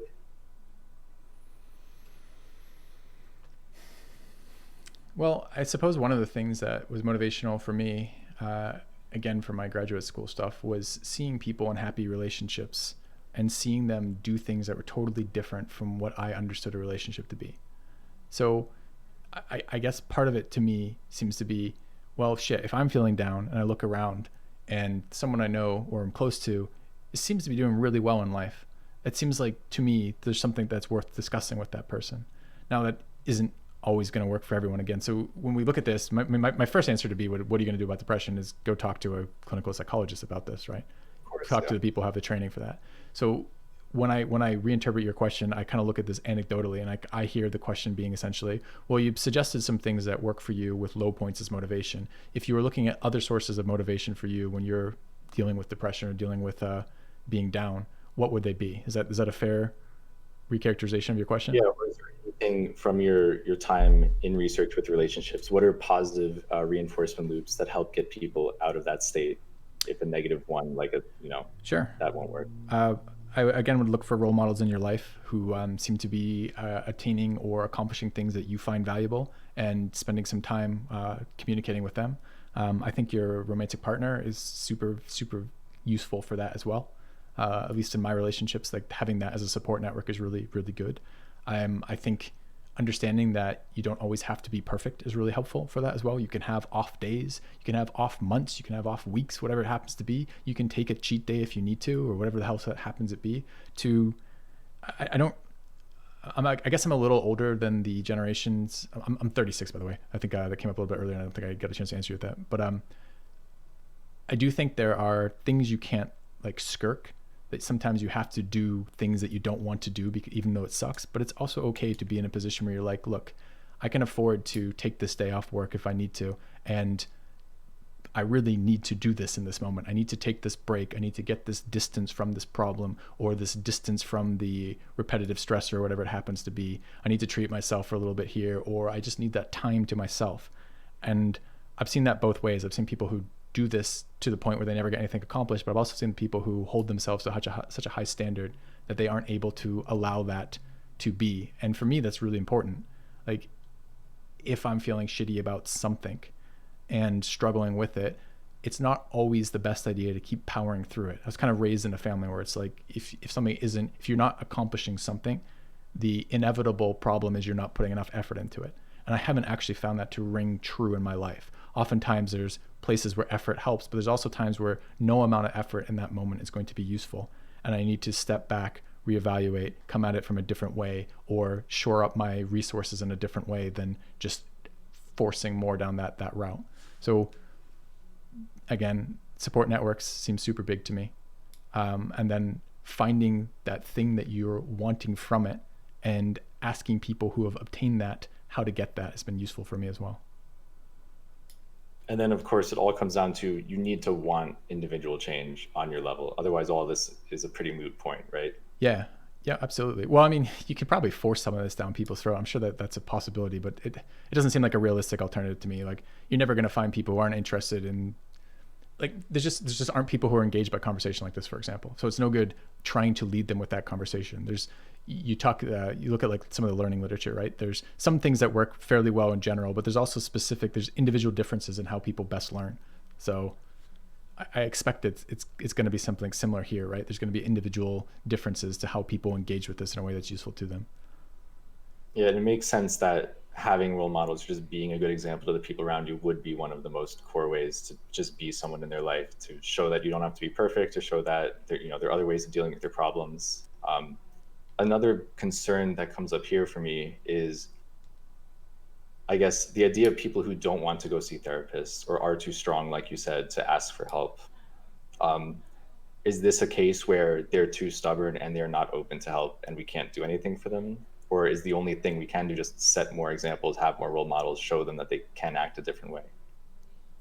I don't think you can force someone to do something that they don't want like that. Not when it comes to like mental health, right? Like ultimately, if I am set on the idea that I wish to end my own life, I, you can push as hard as you want on some level, but I have that right to some degree as well. So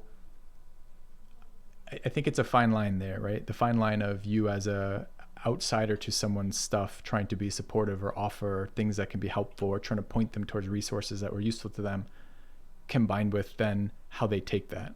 And I understand that your cognition is so state dependent, right? So I understand that in the moment of lost in that moment of depression or lost in that period of depression, it can be very difficult to see the benefits of doing something. It can be very difficult to motivate to do these things, especially if it takes some effort for that. But on the one hand, you also have to respect people's ability to choose for themselves. So I don't know. I don't think there's a perfect answer for that, right? The closer you are to someone, presumably, the more you know about them and the more you understand the routes that reach them. So definitely you can what's the word I'm looking for? You can change your information to match the target a little bit better, but you can't force someone to fix something about their life if they don't want to. And I don't think you should be able to do that, quite honestly. So then when it comes to the case of someone who doesn't want to get therapy or refuses to try psychiatric medicine when it may genuinely help them, is this truly like a lost cause? It's just not a responsibility, like it's all up to them? Well, those things seem, part of that's reasoning. So why? Why does someone not want to see this psychologist, for example? Is it finances? Is it because they don't believe that that is a working solution? Is it because they are to a point where they feel that getting any help is admitting a weakness kind of deal? You can attack the reason that supports their decision, even if you can't attack the decision directly, right? Mm. So, if for example someone says something like, well, that doesn't work, it's just a bunch of bullshit. Well, there's a fuck ton of information talking about the efficacy of some of these interventions, right? So you can, if you have a person who engages with that, you can present that. And it doesn't have to be you send them a citation for this or something. It depends the type of person are. You can have a conversation about that.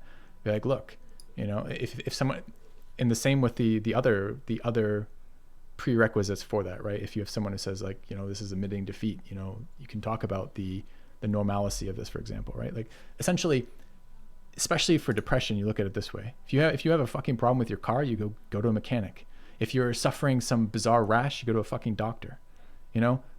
If your mind is suddenly working massively differently than you're used to, and it's doing so in a way that is problematic to your life, why wouldn't you go seek out the people with the tools to at least give you some understanding and insight of what that is, from my perspective? But again, that's just attacking the person's reluctance to use that tool, rather than telling them they have to use such a tool.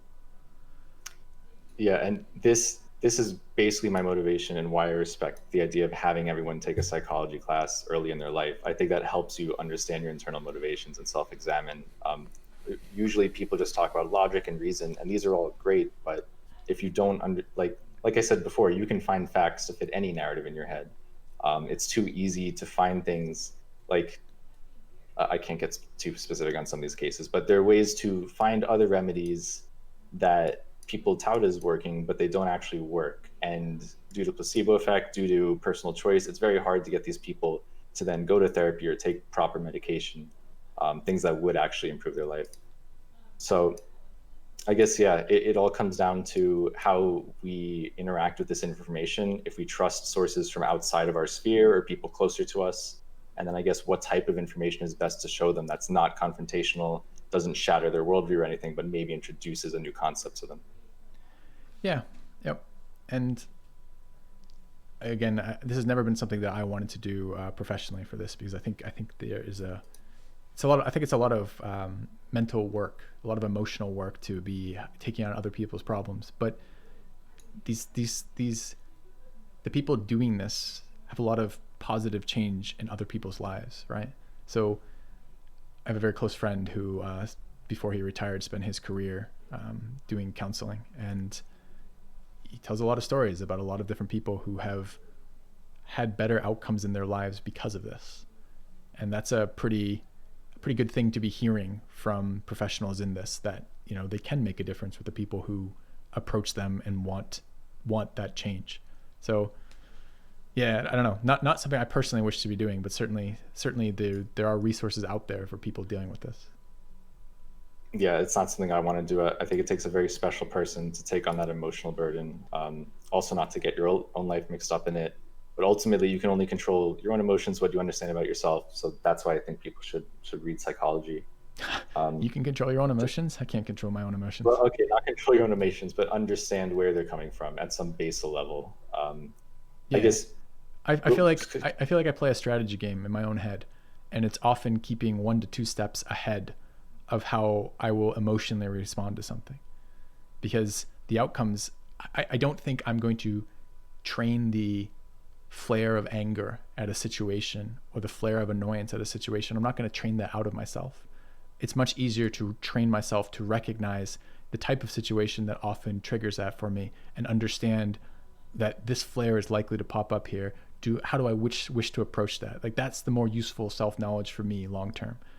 Like, I always am very dubious of people suggesting methods that are changing who people inherently are. I feel like I haven't changed who I am inherently. I'm just better at doing things that highlight my strengths and reduce my weaknesses display, right? Like, you know, so if I know I'm going to be annoyed with my wife talking to me in this time, rather than cause a fight, like yelling at my wife for something that's not a problem, I can be like, look, can we talk about this tomorrow, or can we touch back on this, you know, when I'm in a better mood about this thing, when I haven't had a shitty day or something like that. That's a hack, right? I didn't change the fact that I flared up in that. I'm just at this point experienced enough to know that this is not a good time to be doing this for me. I'm end up with outcomes I don't want. And that took a lot of self-reflection, but also it's your area of expertise, and both you and your wife are interested in this, so I'm sure that helped. Yeah, absolutely. It sure does, for sure. But you run into the issue at some point, like that's almost what am I looking at? Tautological? Is that how I say that? I can't remember the word. Maybe, yeah. Where like it begs the question a little bit here, right? Because you're asking essentially, how do you reach someone who doesn't want to be reached? Well, shit, you know, like, yes, it's certainly better to be working with the people who do wish to be reached.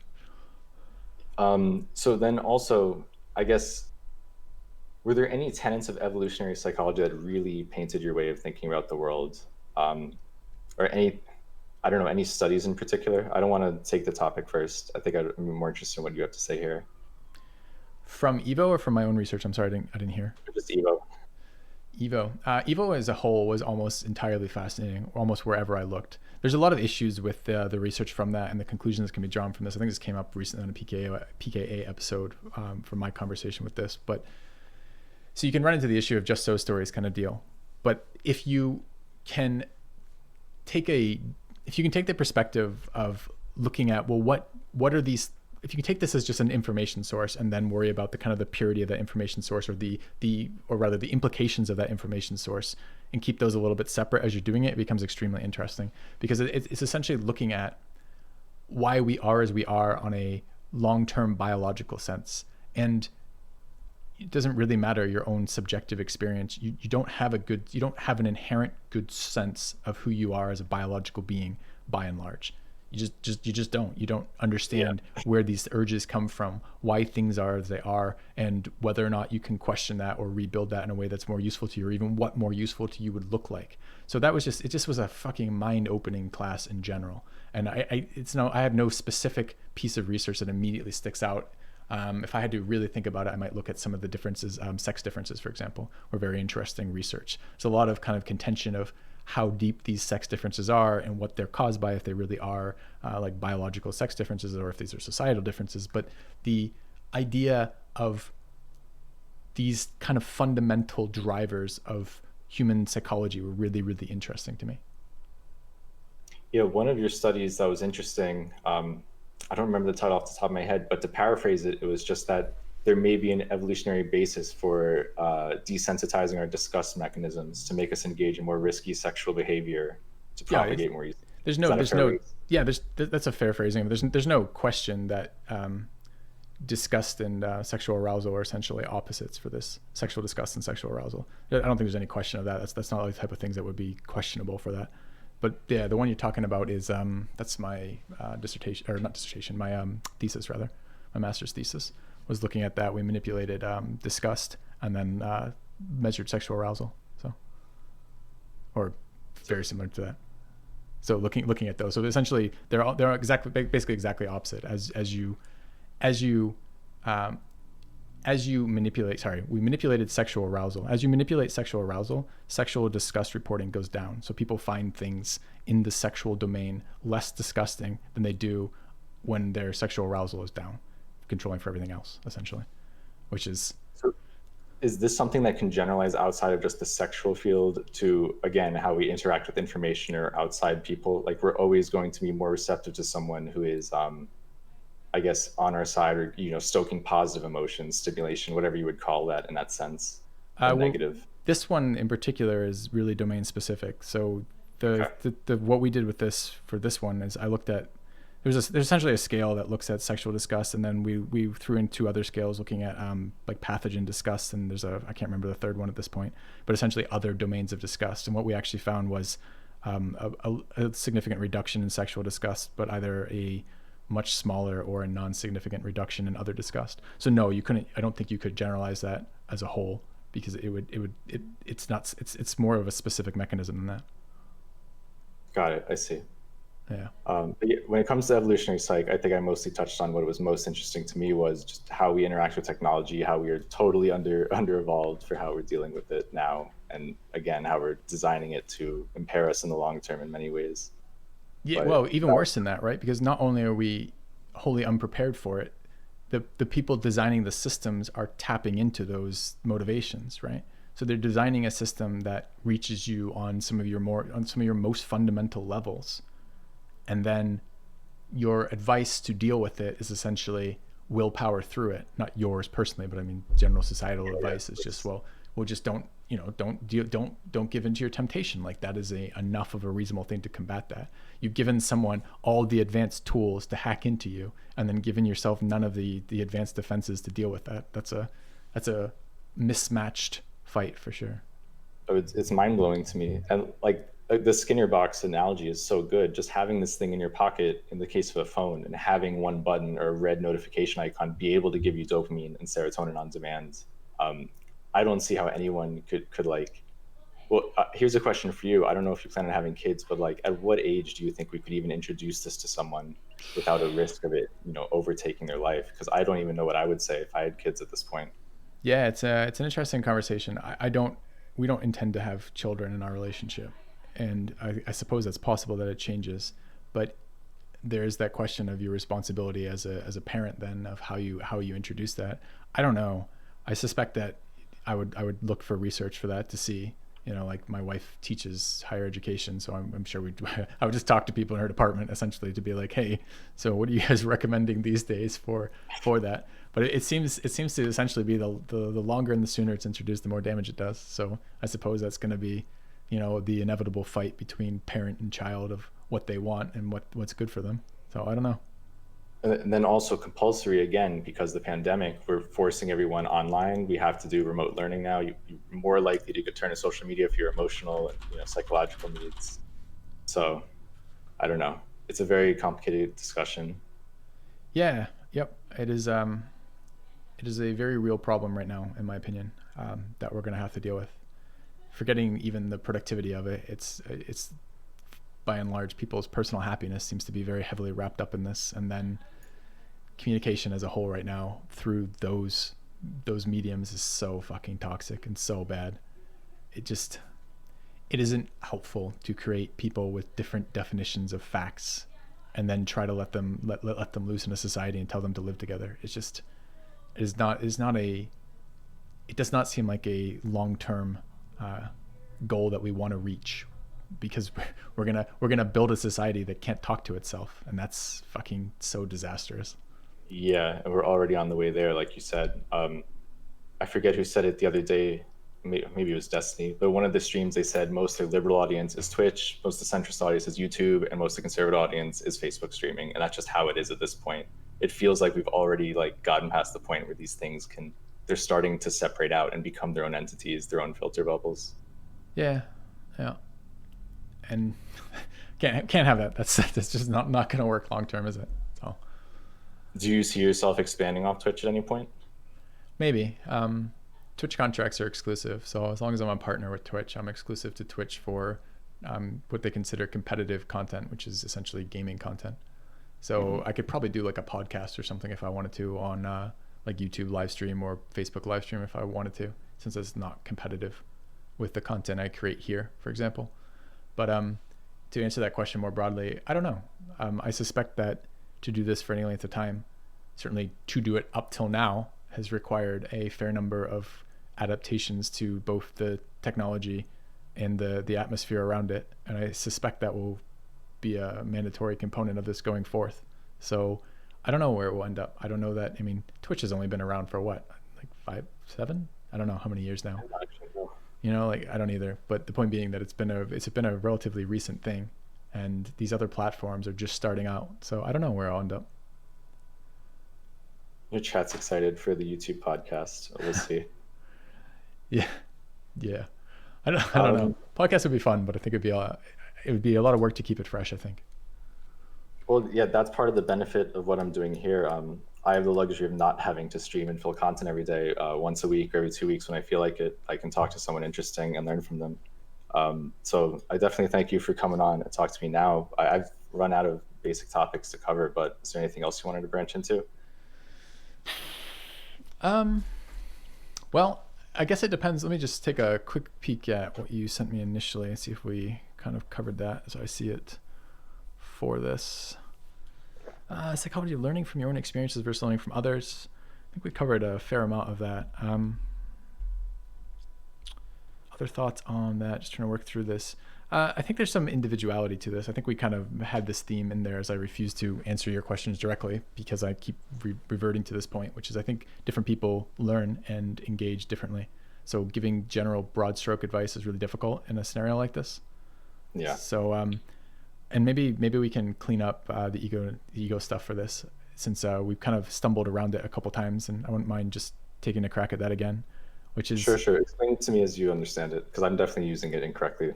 Yeah, I don't know if I wasn't trying to directly say that you'd done something with this. I just think I don't think I presented a particularly clear point on this.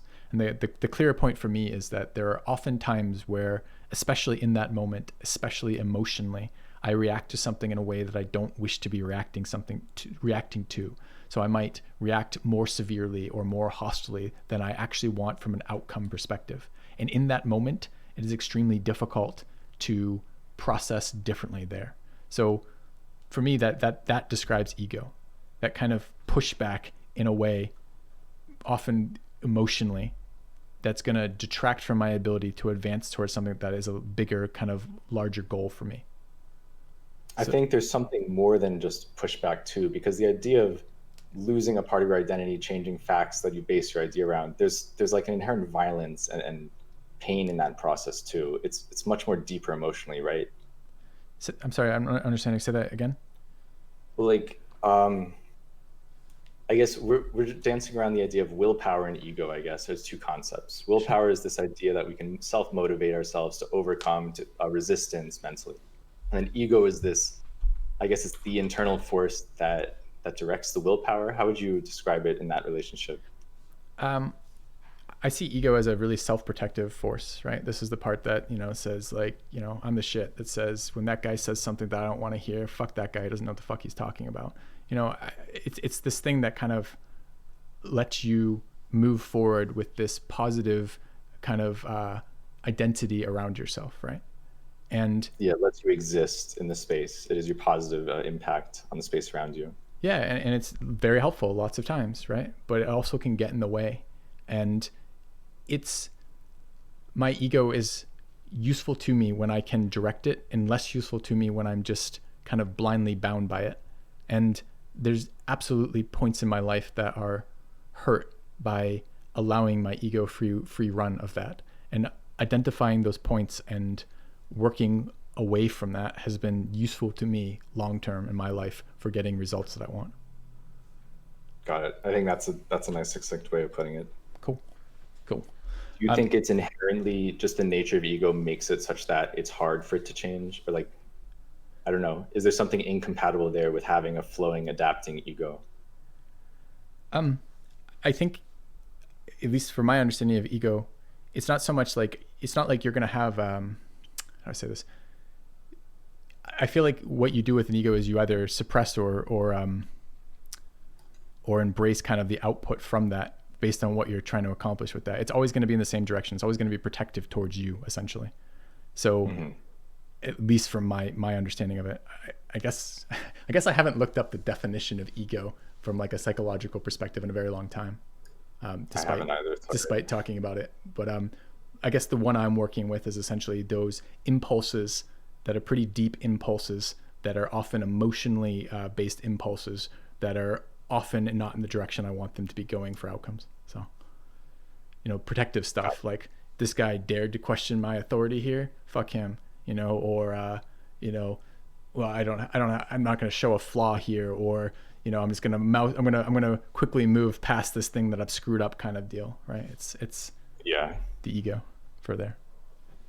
Also, I saw chat wanted to ask questions, so if there are any questions, feel free. All right, chat, what do we got over here? So someone asked to be clear, sexual disgust decreased as sexual arousal decreased. Yes, it's sexual disgust decreased as sexual arousal increased is the relationship there. So we had this was a survey people took at their home, and we had a sexual arousal manipulation. We basically asked people to reach a state of sexual arousal and then rate things, rate scales talking about disgusting items. The control group would then be people who weren't in sexual arousal, who were also looking at those same scales and rating them. We had them do a physical arousal thing to kind of tease that out. So we had some people doing a sexual arousal task, some people doing just like a physical arousal task, like getting the body moving kind of deal. And then they'd look at disgust scales for that study. All right, what else do we have in chat for questions? Yes. I guess I have a follow-up question for that too, is I think I skimmed over this, but how did you induce the disgust? You just had them read passages? We weren't manipulating disgust. We were manipulating sexual arousal. Sorry, arousal. Right. So sexual arousal manipulations were, well, again, the three group. We did it initially pilot study with 3, and then ended up with 2, right? And the 2 that ended up being were, I believe, physical arousal and sexual arousal. Sexual arousal is essentially use whatever method you want to get yourself into a state of sexual arousal. Come back when you've done that, report what the method was, kind of deal. But we're not telling people one way or the other what to do for that. They're just basically coming back and saying, hey, I'm gonna raise state of sexual arousal. They give us kind of a scale of what that looks like for them, and then they're gonna go rate surveys for that. Interesting. Surveys about disgust. And then the disgust was multi-dimensional, right? So there was some disgust that was sexual domain, some disgust that was like pathogen domain, etc. Yeah.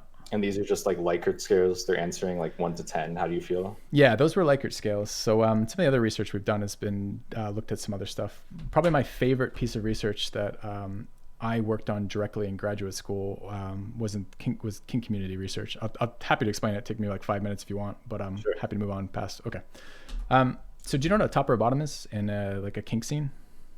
From your papers, yeah. Okay.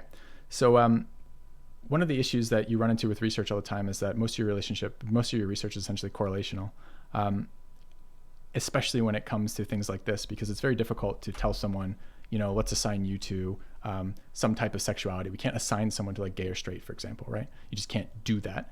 And you can't often assign people to these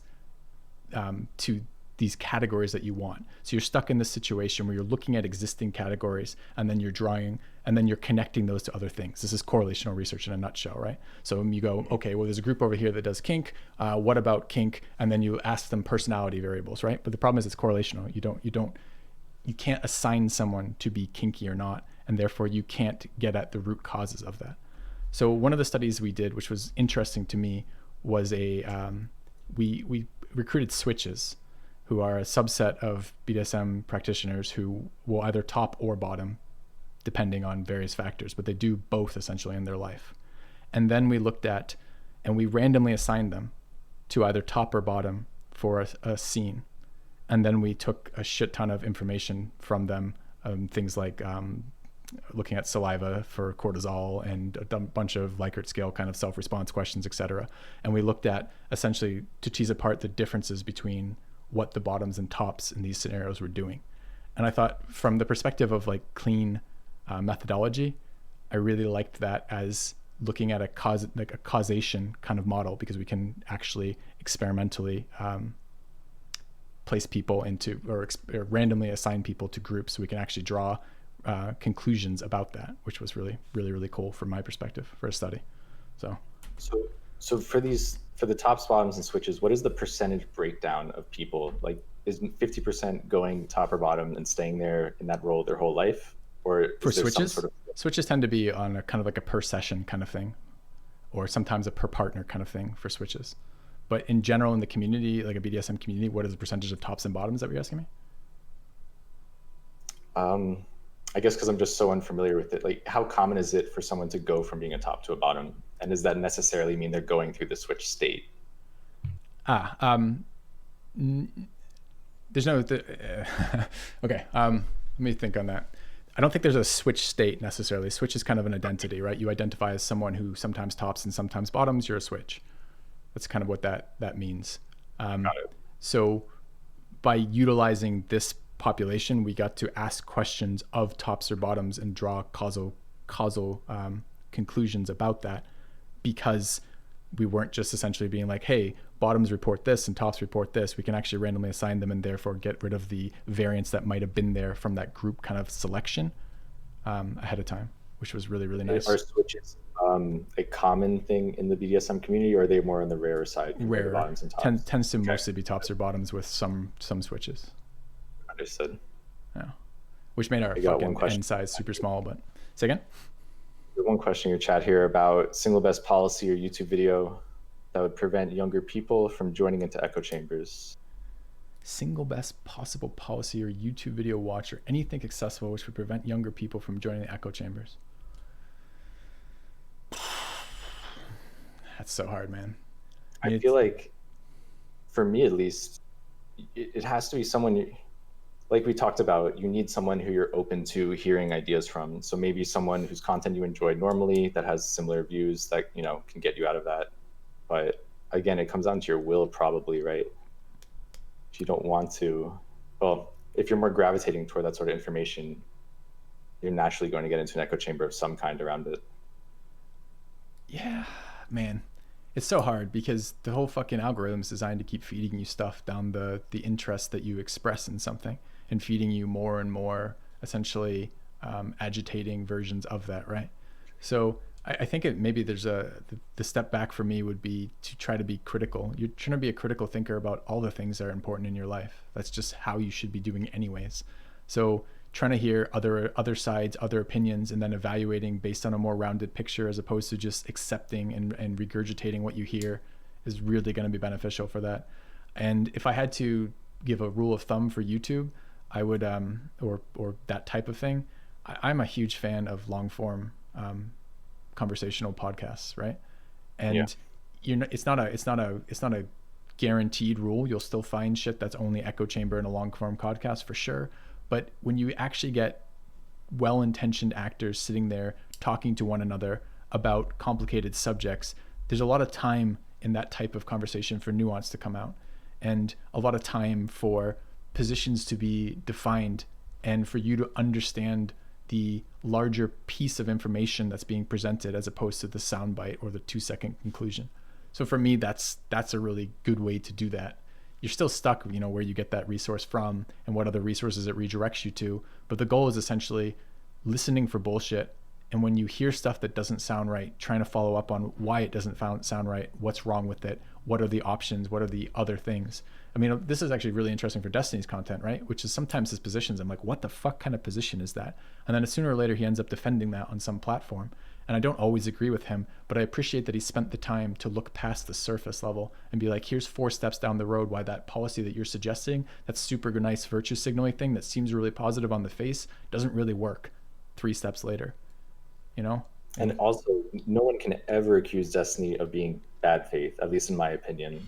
I can disagree with him on many things, but he's always arguing with good intentions. And I think I think that's the main thing I would take away, is that you need to engage with good actors always. You have to watch good content. You have to be aware of what content you're consuming, because those people aren't going to change to suit what's best for your information. They're going to change to suit what's best for the growth of their channel. That's not always beneficial for you.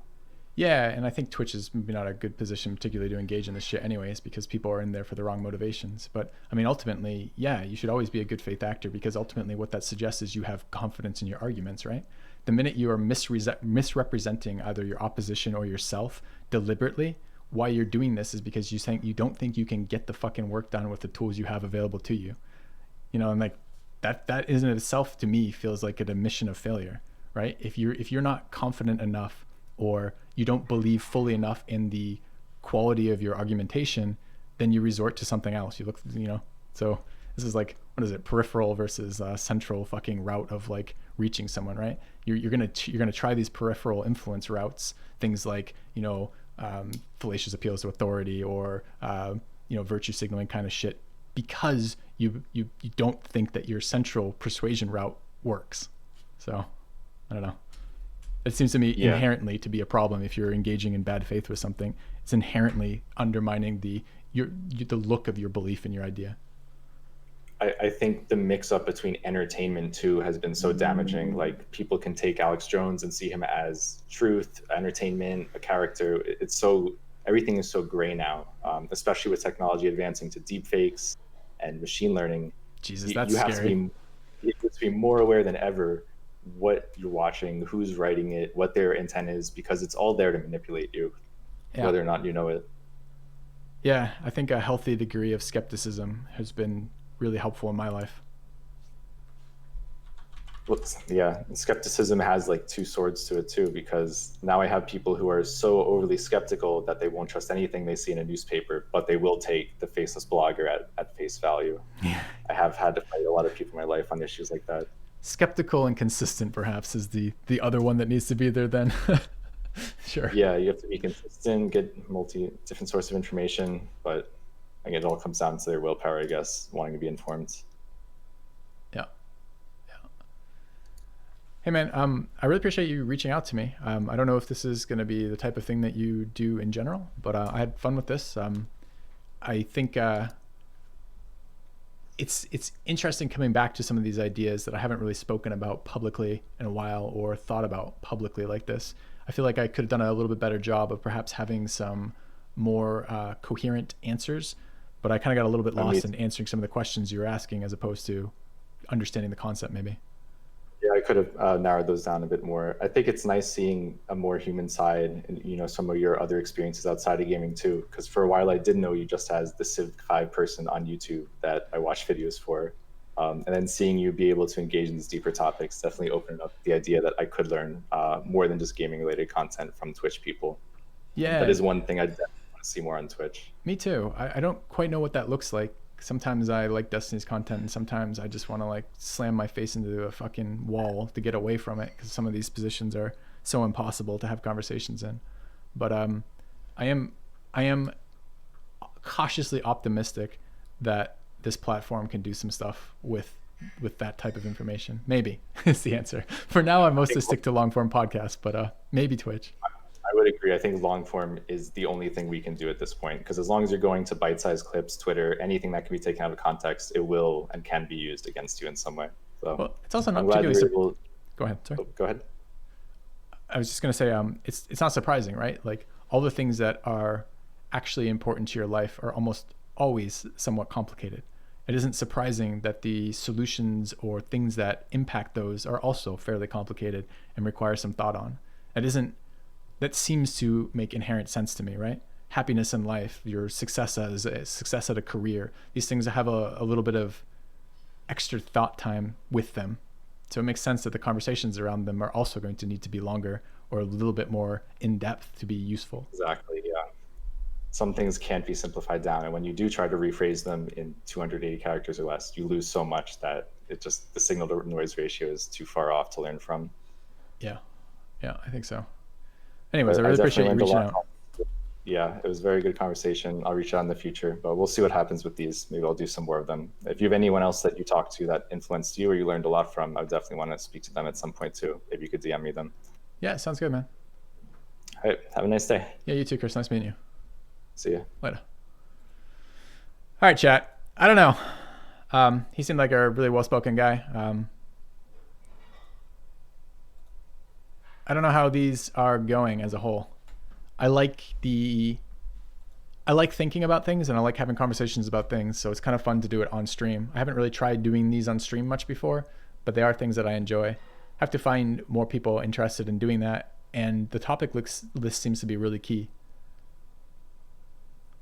Since conversation flows pretty well when there's a series of things to talk about, and less so when it doesn't. Yeah, cheers, Best Boy. Appreciate you coming on and reaching out to me, man. So, let's see. Chat, were there any questions that we missed? Any things you'd like to ask kind of in this vein before I log out for today?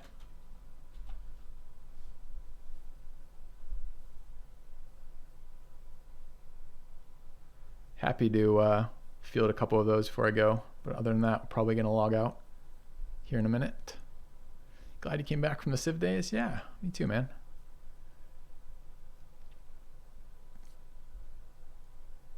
I like this. Civ Wen, funny guy.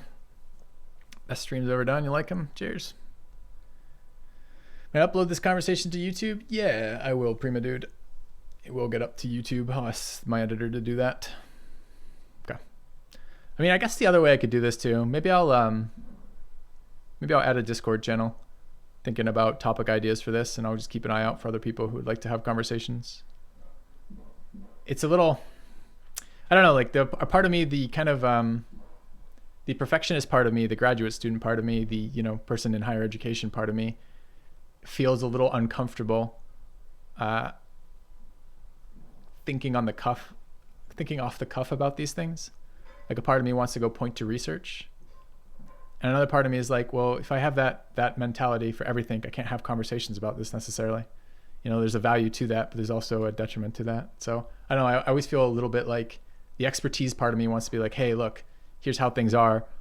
Let me tell you these things. So I feel like with these, I almost need to caveat a fuck ton and be like, look, I'm mostly thinking about this from personal experience, looking at things that work in my life. And some of these things are going to be useful and some aren't to other people. So anyway. Perhaps one more disclaimer. Are there any people in particular you'd like to have a similar discussion with? I don't know. I think it depends on the topic, Jack, honestly. So, should have more conversations in the future. You're good at them? Thanks. I had fun with them, man. As I said, I wasn't entirely certain I was going to respond when you initially reached out, but I was like, yeah, I'm like, this seems like a really low risk way to at least play with it. And it's something that is very enjoyable to do. So. All right. Any news from Healthy Gamer? No news from Healthy Gamer. Consider reaching out to some other YouTube people to speak about, such as David Pacman Vosh. You can't. I don't think you can really do that, Highborn. I have no real desire to get. I'm not very interested in politics, quite honestly. I don't think our politics are in a particularly good state right now, and I really don't wish to be engaged with that one way or the other. And when you list some of these people, like Jordan Peterson, I think has a lot of good personal advice for your life.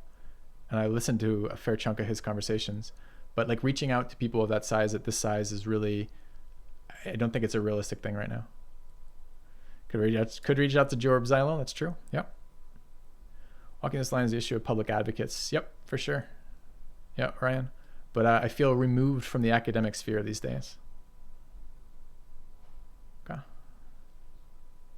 Yeah, politics is not really a conversation I want to have. Like the conversation, like, if I were to describe what I like about these types of conversations, it's the part that feeds me is the attempt to, in good faith, connect with someone about ideas, or connect with ideas with someone is maybe a better way of putting that, right? Like that's the part that I care about. Like, why do I watch Jordan Peterson, or why do I watch Destiny, or why do I listen to Sam Harris or something like this, right? Because I'm looking for the people who offer insights into these little pieces of my life, into pieces of my life, so I can take the bits that work and pull them into my life. That's the bit that's valuable to me, right? To be like, hey, this is an interesting idea, or this works, or this is a solution to a problem I'm having, or that type of thing. So finding other people who can be part of that is really, really useful. It's kind of not so fun just to rehash the same shit all the time, right? So isn't Peterson a bit out there? It depends what you look at him for. I think he's got really, really solid psychological advice for kind of getting your life in fucking order. So is that out there? I think it gets out there when you start looking at some of it for sure, Zero. Like I don't agree with everything he has to say. Don't agree with almost all of his religious takes outside of, I mean, he describes himself as an atheist, quite honestly, I think. So I agree with that take on it, but I don't necessarily agree with his kind of like look at how religion influences everything and some of the kind of societal outcomes from that. I'd want to like look at that shit before I said one way or the other, but I do still value some of the things that he has written, some of the conversations he's had. If you listen to any of his stuff, it's so clear that he cares immensely about bettering people's lives. And that's the type of person that is much more interesting to me to have on your side for ideas than other sets of ideas. I don't know if that was a very good way to put that. Sorry. All right. Let's see. Just quickly, let me get through chat and then we'll get out of here. All right.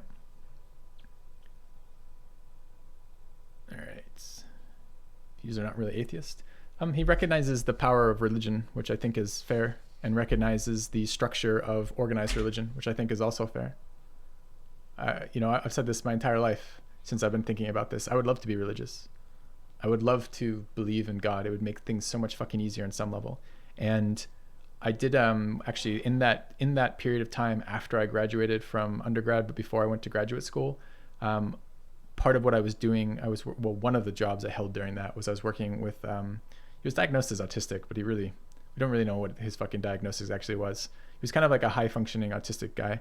And one of the things that we did is he wanted to go to church on Sundays and like Wednesdays or something for Bible study or something. And it was a mega church in North Carolina. And it's fucking incredible the amount of support that community, the amount of things that community does within itself. Like Bible studies and church is one thing, but then it's also trips and, like organizations and how to say this, like trips to locations for fun, missionary work and helping work, like volunteer work. They have like youth, like Christian date nights kind of stuff. Like they just have this whole community that's a reinforcing community for that. And I actively disagree with the premise on which all of that's founded, but can still find a lot of value in the communal structures they built there. Like that's still really fucking useful in your life to have that kind of support. So I both wish I could be like, well, that big guy's got it, and like thumbs up, we'll roll with that, which I can't get myself to. But I also kind of wish I could just like ignore that shit and buy into the community element of that. So anyone? Okay.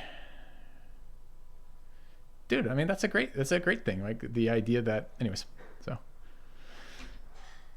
Cheers, guys. All right. Any other final questions, final thoughts before we get out of here?